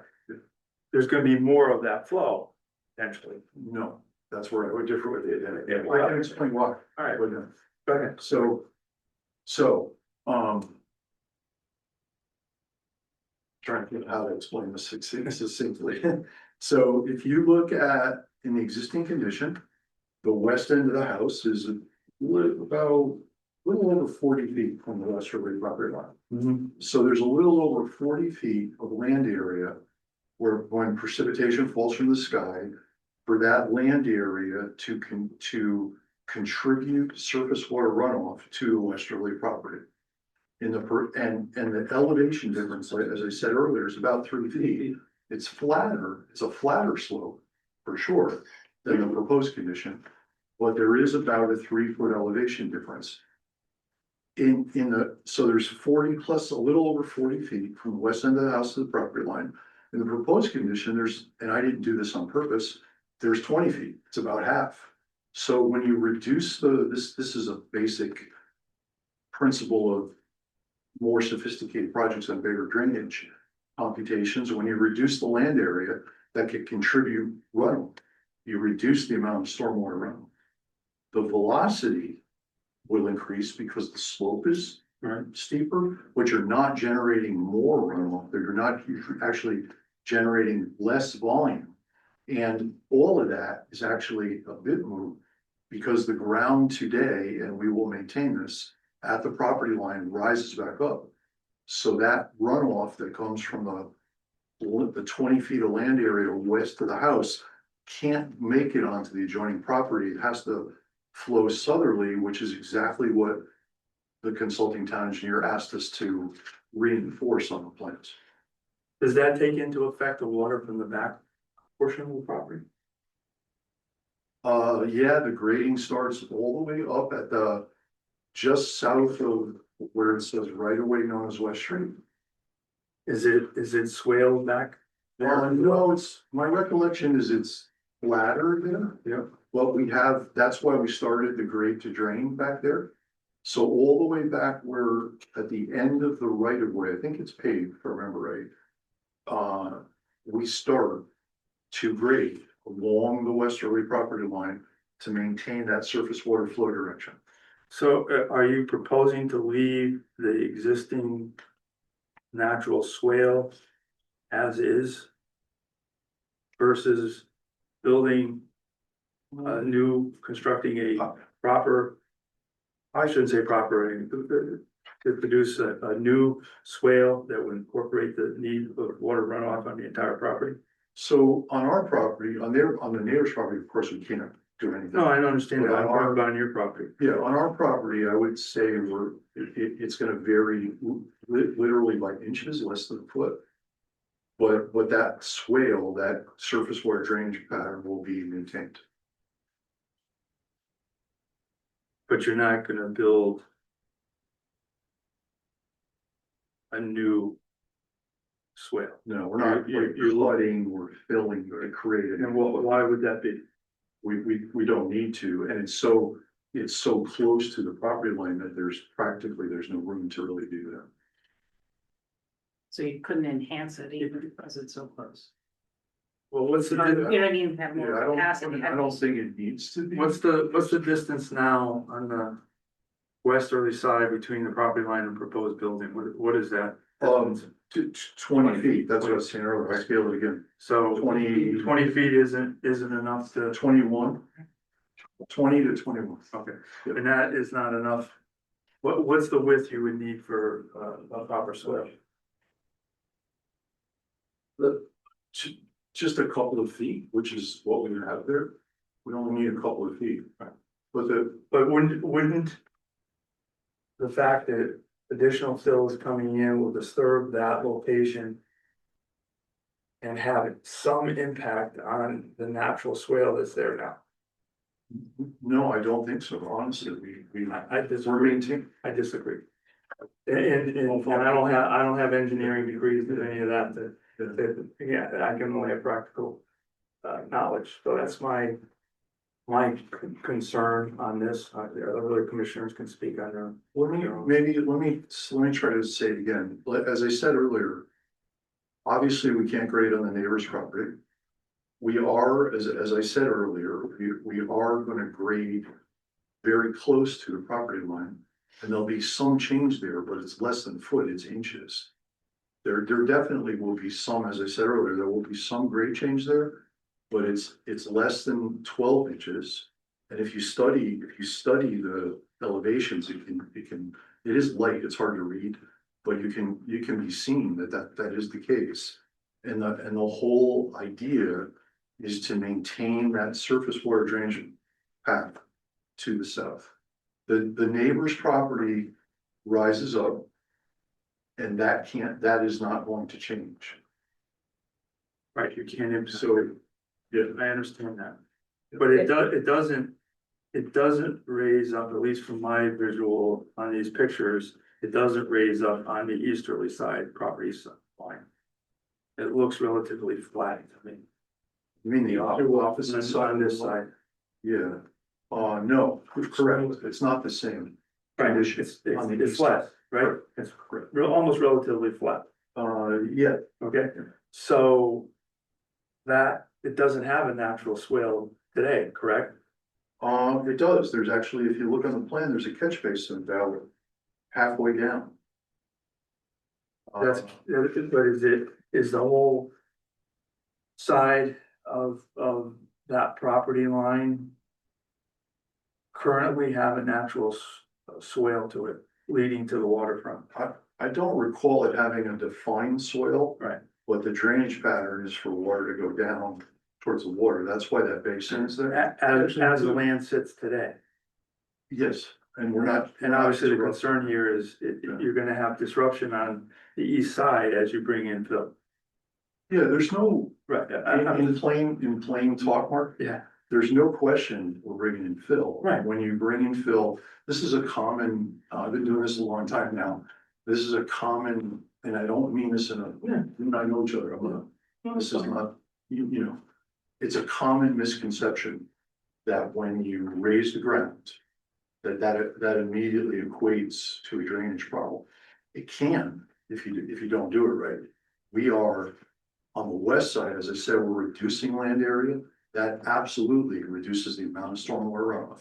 And we're maintaining the swale. On the east side, there's still room for water to run to the south to that basin, to that inlet. If there's an inlet right on the property line, actually, about halfway down. So there's still room for water to run down. It's a. well, I dominated the conversation here significantly for the last 10 or 15 minutes, so I'd like to hear from the other commissioners what their thoughts are relative to this discussion. I'm interested in the catch basins, which I hadn't noticed before. One of them's at the corner of the little turnaround there at Sheffield Cove Road, and then the other one's on the property. Where do they go? There's a pipe that runs down and discharges to the cove. There's the catch basin up at the road, and there's a catch basin, we call it a turning structure, because it's an angle point. Yep. In the property line, this subdivision was done in 74, I think, and this house was built shortly after, and it's only had one owner. That's why that catch basin is at the angle point. Who's responsible for the catch basin? I would assume it's the town. I would assume it may not, because it was the 70s, or It's a it's private probably road. not a formal. Yeah, private road. right. Yeah. Oh, that's right. Is it always been a private road? Confused about the address. The address was 7 Willard Avenue at one point. And then 10, yeah, there's like 3 addresses for this thing. But it's not a town road, so I don't know why the town would be. Yeah, you're right. It is a private, you're correct. It is a private road, yeah. So it would be, I don't know if there's an association there, so logically it would be the property owner, I suppose. Commissioners, any other questions relative to that subject? Nice. Yeah, go on, please do. Just a few questions. So in the gateway letter, they asked for dark sky compliant lighting and non-reflective glass. Is that something you're willing to do? The applicant told the Gateway Commission that they would comply with that. Yes, And is there any changes to the wall along the property? the seawall as part of the landscape. No. No change. Yes or no? No, And then would you object to, when we do the as-built, just to have some letter, maybe from you, Mike, verifying that the grading was done and the drainage to what's included in the application? Sure. no, yeah, no objection to that. Would you, also include in that, if there was unintended runoff to abutting properties, that would be corrected? I would, I'll leave. I mean, the back of that answer, obviously, we unexpected this evening, but Yeah, could I just add, Mark, again, if you, and I apologize for coming out so late. But if you look, even on the eastern side, there is a slope from the eastern property line in the house. The ground rises up, it's less steep than it will be in the proposed condition, but it is higher. The surface water does flow away from the home. And that's why I said earlier, that house, and really, the pictures don't do justice, but the topography documents it. That house is up on a mountain, some 3 feet high all the way around. right. And that's typically a better artistic view of the building versus not raising the ground. Well, I was talking about the existing house. Oh, Yeah. That, but on the, with the 1,500 yards coming in, that's based to raise the site of the home to a point where it wouldn't be, there'd be this much showing in the foundation versus this, right? Yeah. And if it remained on the existing scale that it's on today, as we sit here, not what's proposed, probably in my estimation, the pre-existing swale conditions would adequately control the water in addition to the water runoff that you've already designed for the roof. it'd be with one exception, it'd be the exact same situation. The exception would be the slopes would be flatter and the velocity would be lower. That would be the only difference, because we would, instead of trying to come up to elevation 10, we might only be coming up to elevation 8, for instance. So the slopes would be flatter. Okay, I mean, you're the engineer, I am not, right? But practical experience in my life indicates that in any surrounding properties along the water, whether they're Long Island Sound or Connecticut River based or whatever, with the extensive amount of climate change that we're going through with excessive rainfall and abundance, something designed 30 years ago, 40 years is inadequate. Something designed today may be adequate, but probably won't be in the future. The concern I would have if I was a property owner is this property's water gonna end up in my yard? And if it does, what are you gonna do about fixing it? I have the same concern. I would have the same. So I'm not seeing nor am I comfortable enough to be positive on what is currently proposed as it relates to the water runoff. All I can say is. We have different yeah, opinions. yeah, all I can say is. I'm only one of 5. And I'm the only engineer, so All I can say is I've been doing this for 38 years. Yeah, I understand. It's my opinion that it's okay. Well, but I just have some questions on the building. Please. So the height in the gateway is calculated from the lowest point. Yeah. But the plan says building perimeter elevation. So if you look at sheet 1 of 3 of the plan, it appears that the house plan. Yeah. It appears that the 35 feet goes to the highest point, was in the middle of the house to the peak of that roof, and then there's a cupola above it that appears to be habitable. Trying to figure out, is it It's habitable? not habitable. So it says there's a half story, according to the building designer, of 200 and some odd square feet. Is that the cupola, or is that some other half story area below, because there's an attic plan, but it's hard to tell if the attic plan includes that cupola. Fortunately, I keep that, I can't answer your question, building design. So what, the first question, let's break these down, because it sounded like there was 2 questions. So So the the first question is the calculation of the height. So see where it says 35 feet, that goes to the top of the roof. Cupola is a decorative. Cupola if it's over the 35 feet. Okay, But then it says there's a half story on this. But is the half story below the cupola, is the cupola something you consider, or is that the half story? Because it's not decorative.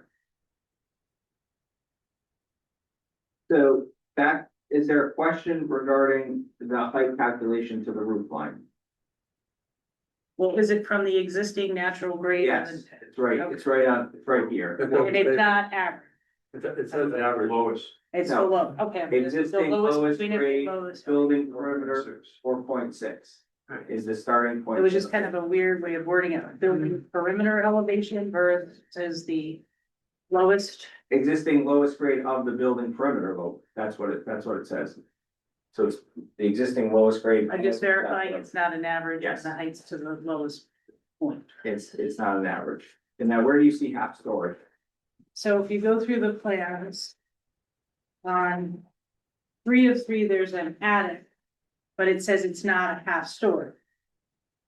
So the question is, I'm assuming that's the area below the peak of the roof. But the cupola above, is that cupola decorative or is it habitable? It's not habitable. But we'll get a confirmation on that. Just, Yeah, please. Yeah, so. There's an area in the middle here of 6 foot height. and I just spoke before the half story, it says not a half story, but I'm trying to Yeah. verify if that cupola. If the cupola is habitable, then it would be above the 35 feet, it wouldn't be decorative and it would be considered. Yeah, this says there's 146 square feet at 6 foot or higher on the attic plan. Actually labeled it not a half story. Yeah, Right, and I misspoke before, I was just curious as to. And like you see through the roof to the cupola, when you get to the cupola. Yeah, will we get some clarification on all that?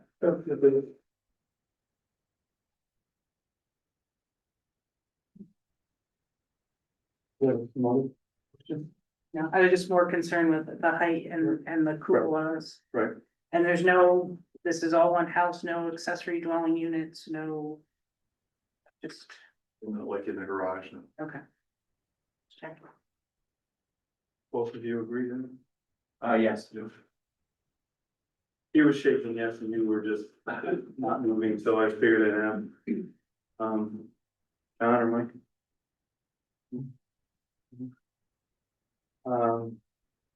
I think there's some still unanswered questions that we, although minor, that I'd like to get before we would even close public hearing. yeah, I understand. The cupola question, confirm that. I mean, she did a pretty good job of gross floor area calculation, so I believe they're all correct. We know the heights calculated correct, and then,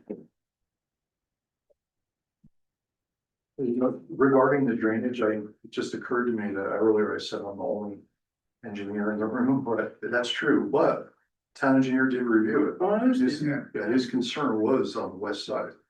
So he would have, you know, he's a good engineer, and he would have said something. I would, since we're potentially gonna continue to our next regularly scheduled meeting, I would ask you to take a second look at all of that relative to those property owners. To ensure that those calculations are correct. Yeah, we could, And if they can be improved upon, that potentially the property owner would agree to go. well, you know, I'll go back, it's been a while since I've been out there, but I'll go back out and look, I'll take some clear photos along these property lines too, and possibly it occurred to me, we might Well, the have the next, surveyors come out and take a few. the next 24 to 36 hours, is probably a good time to go take a look, because there's gonna be a lot of rain. Yeah, sure, So, sure. um, I think one thing that hasn't been said is much of the fill is actually in the rear of the property. Where Facing the water, no, facing the front. They're more than on the side. where the elevation, the property comes up to elevation 7. And then dips down again to 4.5. And that's, you can see there, that's the proposed there is to bring it up 2 to 3 feet in that area. So that's where a lot of the fill is, and it's flat. Um. Since we do have people in the audience, I'd like to be able to offer them the opportunity to speak in case they can't make the next meeting. So Please. if there's anyone in the audience that wishes to speak, if you would identify yourself, please, and I do. Yes, go ahead. My name is Frank Palante. We're all the folks here, we're all residents of Mulberry Street, so we're gonna be affected by the in a very significant way. So I would tell you, the higher the elevation, the more water we're gonna have coming to the west. That's just the way, this is. It does now. That's how it works today, right now.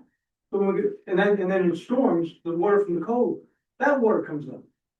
So it's not just water going down, it's water coming up. What I think hasn't been discussed here is during storms in the current situation, when the tide is high. Right. The water from the cove comes up and goes into the front of both homes and then comes into our driveway. So we are at a maximum capacity today for water drainage. yeah, could we ask your name? I'm sorry, my name is Palante, 12 Mulberry Street. Thank you. 14 Mulberry Street, West Lolliot. Wait, If you're gonna bring it- One second. Let her catch up, let her West catch up. Lolliot, 14 Mulberry Street. If you're gonna bring in 1,500 yards Could of you fill. spell your last name for her, please? LALLIER. If you can bring in 1,500 yards of fill, build a hill, let them do the same thing we did. We built a higher house and didn't bring any fill in. We went, what was the regulations then? Why And is that's someone what gonna we be did as allowed to well. bring in Yeah. 1,500 yards of fill and build a mountain right in our backyard? We weren't allowed to do that.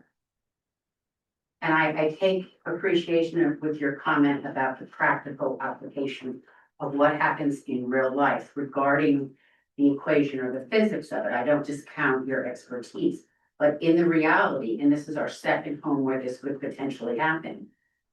The same situation occurred in another location. So despite all the assurances by the engineers, the reality is the land does what the land does in these. And then when you say that if it happens, you'll do something, it's done. You built a mountain in the backyard and you're gonna correct it when it's done? We have no recourse either. When To Sandy ensure the came correction takes place. When Sandy came through, Your name, please? Colleen Lally, same spelling. When the Sandy came through, who's to say that's not gonna happen again? It has. Yeah. Ralph Costa, 8 Mulberry. It gets flooded. Yeah, we had 1.5 feet of water that went under our house. We're built on piers. That was allowed. We had 1.5 feet of water that went under the house. Now you're gonna tell me you're gonna put a mountain in my backyard? But we've been there since 1976, saw the house being built.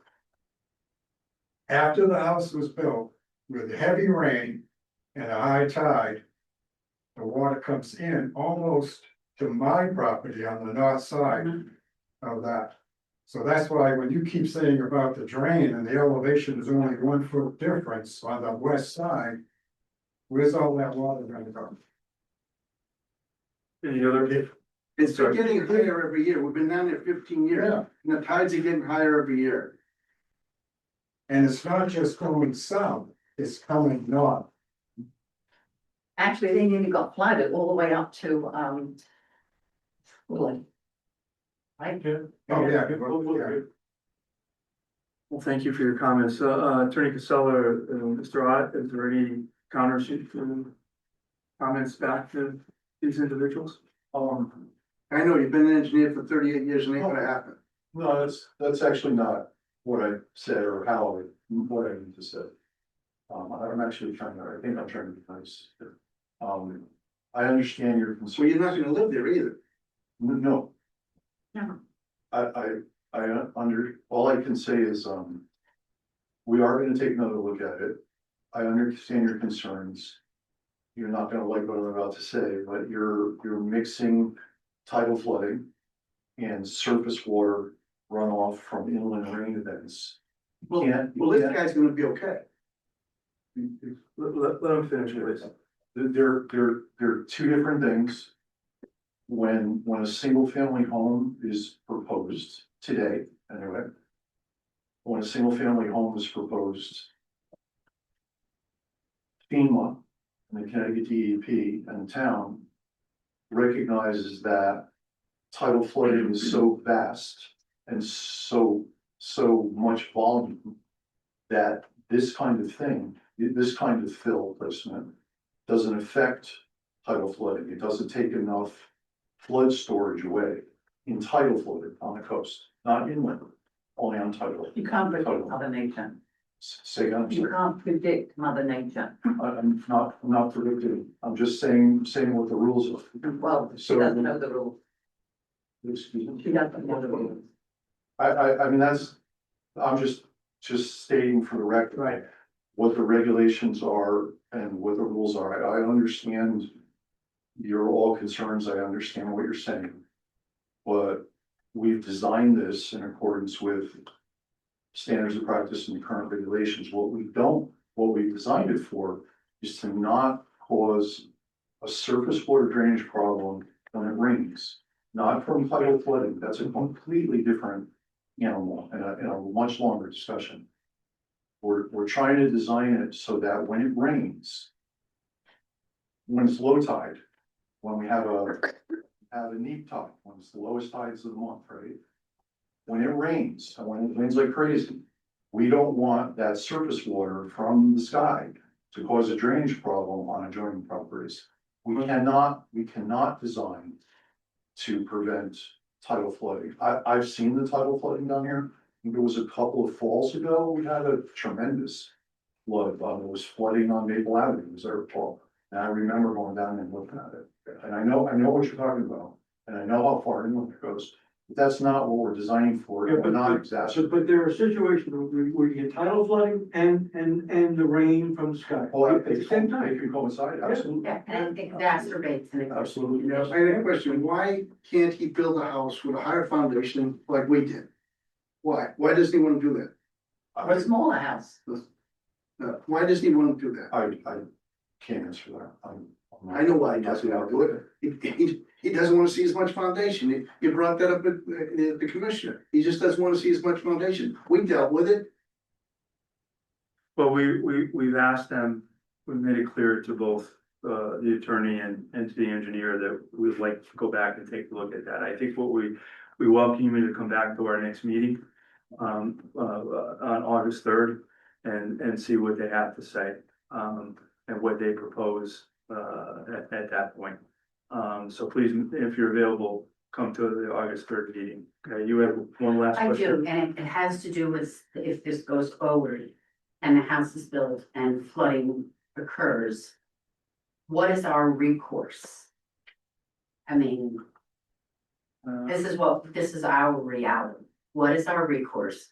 We have a wonderful neighborhood community now. We'd like the situation to continue the same way. It's going to create, a potential problem how do you resolve it? And what is our assurance that the town will back us up or support or enforce that the property owner deal with any negative impacts to us? I don't know if I could answer that question properly at the moment. I'd have to look into that with staff and council. It's probably a question I think I feel better would have able to be answered, because some things we may have no control over, but some things, if you agree to pass approval for, then I have to expect some sort of partnership. Well, tonight we're gonna continue the hearing, so nothing will be decided this evening. And it will go to our next meeting. It potentially could go beyond that. But we'll take it meeting by meeting and, we'll attempt to answer that question for you. We have her name and what's your address is again? 12 Mulberry. And we'll reach back out to you. Thank you. I have another question for Mike. I hope you're an engineer. I did An engineer. Costa, Ralph Costa. When you mentioned southerly drain, now is that for the whole property and where would that southerly drain? Just, did you mean the catch basin that's there today on? No, no. No, when you said that you had a fill of the west side being a foot or so, but it was a southerly. How far north now would you fill to create and make sure that the flow is going south? So what we added, sorry, Okay. commission, this is. Yes, okay. Thanks. So, sorry about that, what we added for the consulting town engineer, comments. Starting up here, remember I was saying about the. Right, right away, yeah. See where it says, see where that arrow is, and it says GTD? Yep. And there's, if you go down there, and there's spot elevation, and there's GTD and an arrow. GTD stands for grade to drain. Yeah. So starting up even with the southerly end of this pavement, all the way down this property line until the hill is no more and it opens up. That's this distance between my fingers. Yeah. Which is 150 feet, maybe, and closer to 200 feet. These are the spot elevations we were talking about. I assume this is your property here. So you can see your property is much higher than the lowest point. And that's right. You agree there's an existing swale there now? The pool. Yeah. Yeah. And how far is the pool? 15 feet off the property line? I'm not sure. But there's an existing swale there now, right? Yes. So the water goes down Yes, that but way. it not only, it does go down here, but it goes down and above and spreads out. Right. Yeah, I'm towards the water. No. Let's go. The opposite way towards. Oh, yeah, when you have tidal flooding, absolutely. Well, Yeah. you just can't say it's all tidal flood, because when we have these fast flashes. And we can talk, maybe we can all talk in the hallway. Yeah, I was just gonna discuss that. Yeah, we still. Thank you very much, everyone. We I appreciate just it. wanted to state something for the record. So my name is Costa. I know there's a Ralph and a Linda Costa. I'm related to a Linda Costa, but it's not the Ralph and Linda Costa in this room. So I have no problem. That I'm your own. And I also, for the record, like to, do a motion to. Yes. Yeah. Make a motion to continue the 7 Sheffield Code LLC application for a special exception permit to our next regularly scheduled meeting of August 3rd. Second by John, and any discussion? All those in favor, signify by saying aye. Aye. Aye, opposed, same, passes 5-0-0. Thank you very much. Thank you. Old business.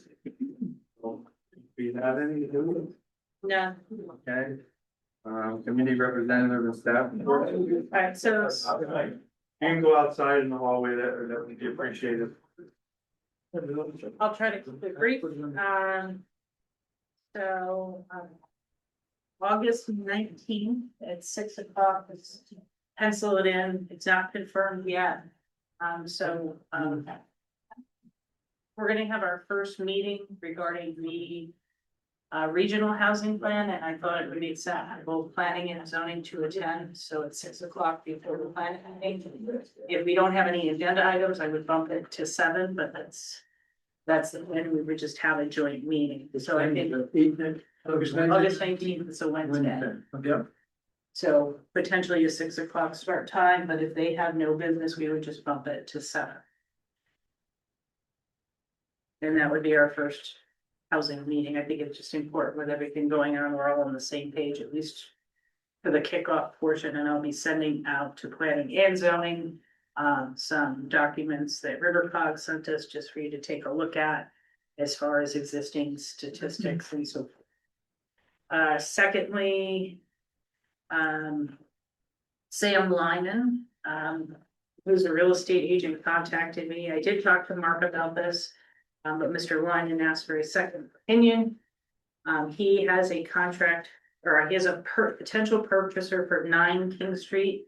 That was Debbie's dog grooming. We have a pending court case right now for 2 illegal apartments, and there's an automotive use or something going on there. The property's on the market, and there's a potential purchaser for a heating AC service business with an office and parking. They would accommodate 1 to 2 receptionists. The lower area has an existing overhead door that would be used for storage of HVAC equipment and others intended for jobs. Equipment deliveries could occur daily, which items dropped off for storage. Company trucks may be parked on the site as accessory parking. Technicians may visit during the day to pick up parts stored on the site for service calls.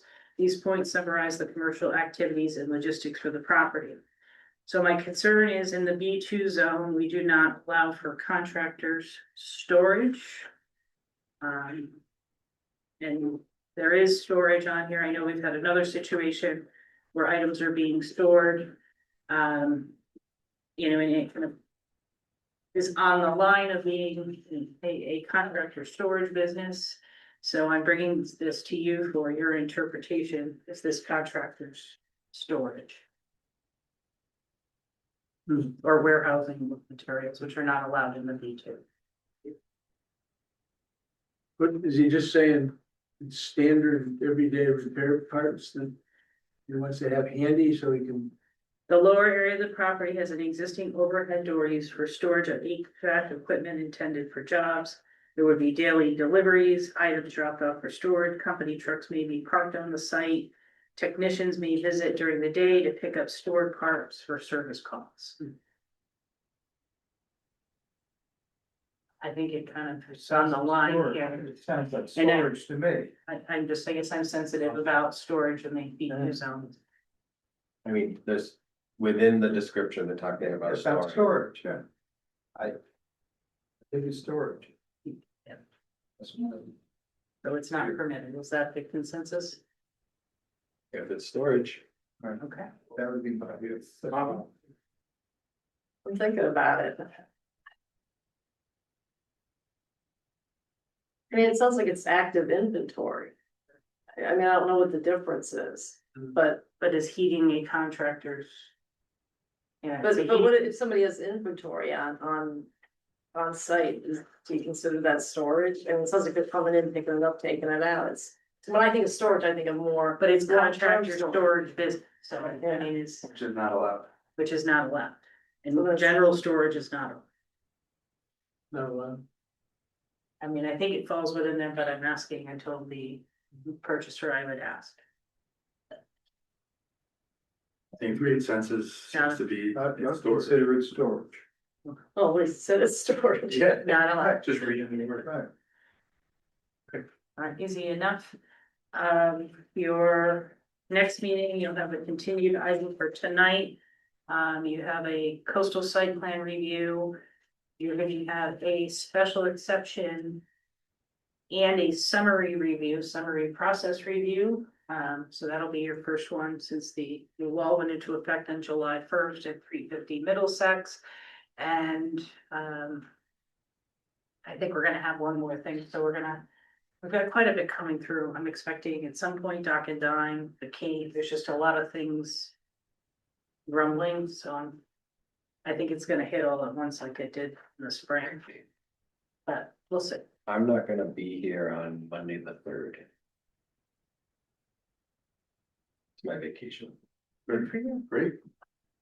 I just wanna give you that. Okay, no, that's good. Good, Joanne's got that.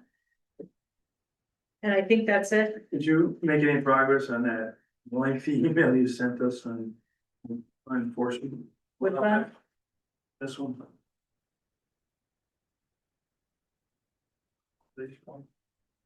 I know you well, some of it, yeah, I sent you an email about a number of different things. Um. Ferry Landing Amendment, you have. Saybrook Point Inn, you have. These are the things that are pretty much done. The historic resource, map and zoning map, or you have them already, they're updated. Halleck's did come in for their permit. The Sean GMC, they did hire Bob Doan. Bob Doan's gonna address the changes there. Bobcat and Boston, you don't need to go through the whole thing, Joanne. Bobcat and Boston Post Road East. They have not come in for a permit. I have to follow up. Iron House took care of their signs. Advanced Auto took care of their signs. East Coast. Ed is working on getting that application in. Little Pub, I did follow up, but I think the property owner's not sure exactly what he wants to do. 3 and 5 J Court, Ed Casella is working on those. 9-19, we just discussed. 100 Middletown did go to ZBA. They got most of their variances, but they were denied their height variance. So I think that's 8 inches, 6 or 8 inches. They have to cut off the top of the house. That just happened, excuse me. Magruder gravel pit, we did. Jeff and I talked about the bond estimate. We kept it the same as the Pointkowski one. We did send a letter out a week or so ago. I'm sure he'll comply. JJ Rivera on Boston Post Road. We're hoping that'll just sell and the violations will go away. Epic Real Estate at 833 Boston Post Road. They've removed the boat and the property owner is going to be emailing me regarding the list of items we discussed at the last meeting.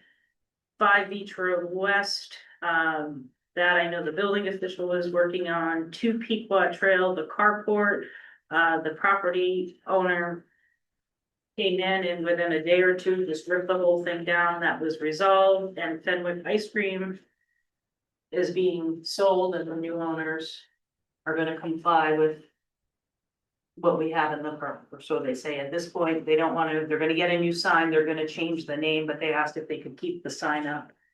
In the banner? The banner until they go through and officially change the name, and they have the application forms and they'll make application to AR.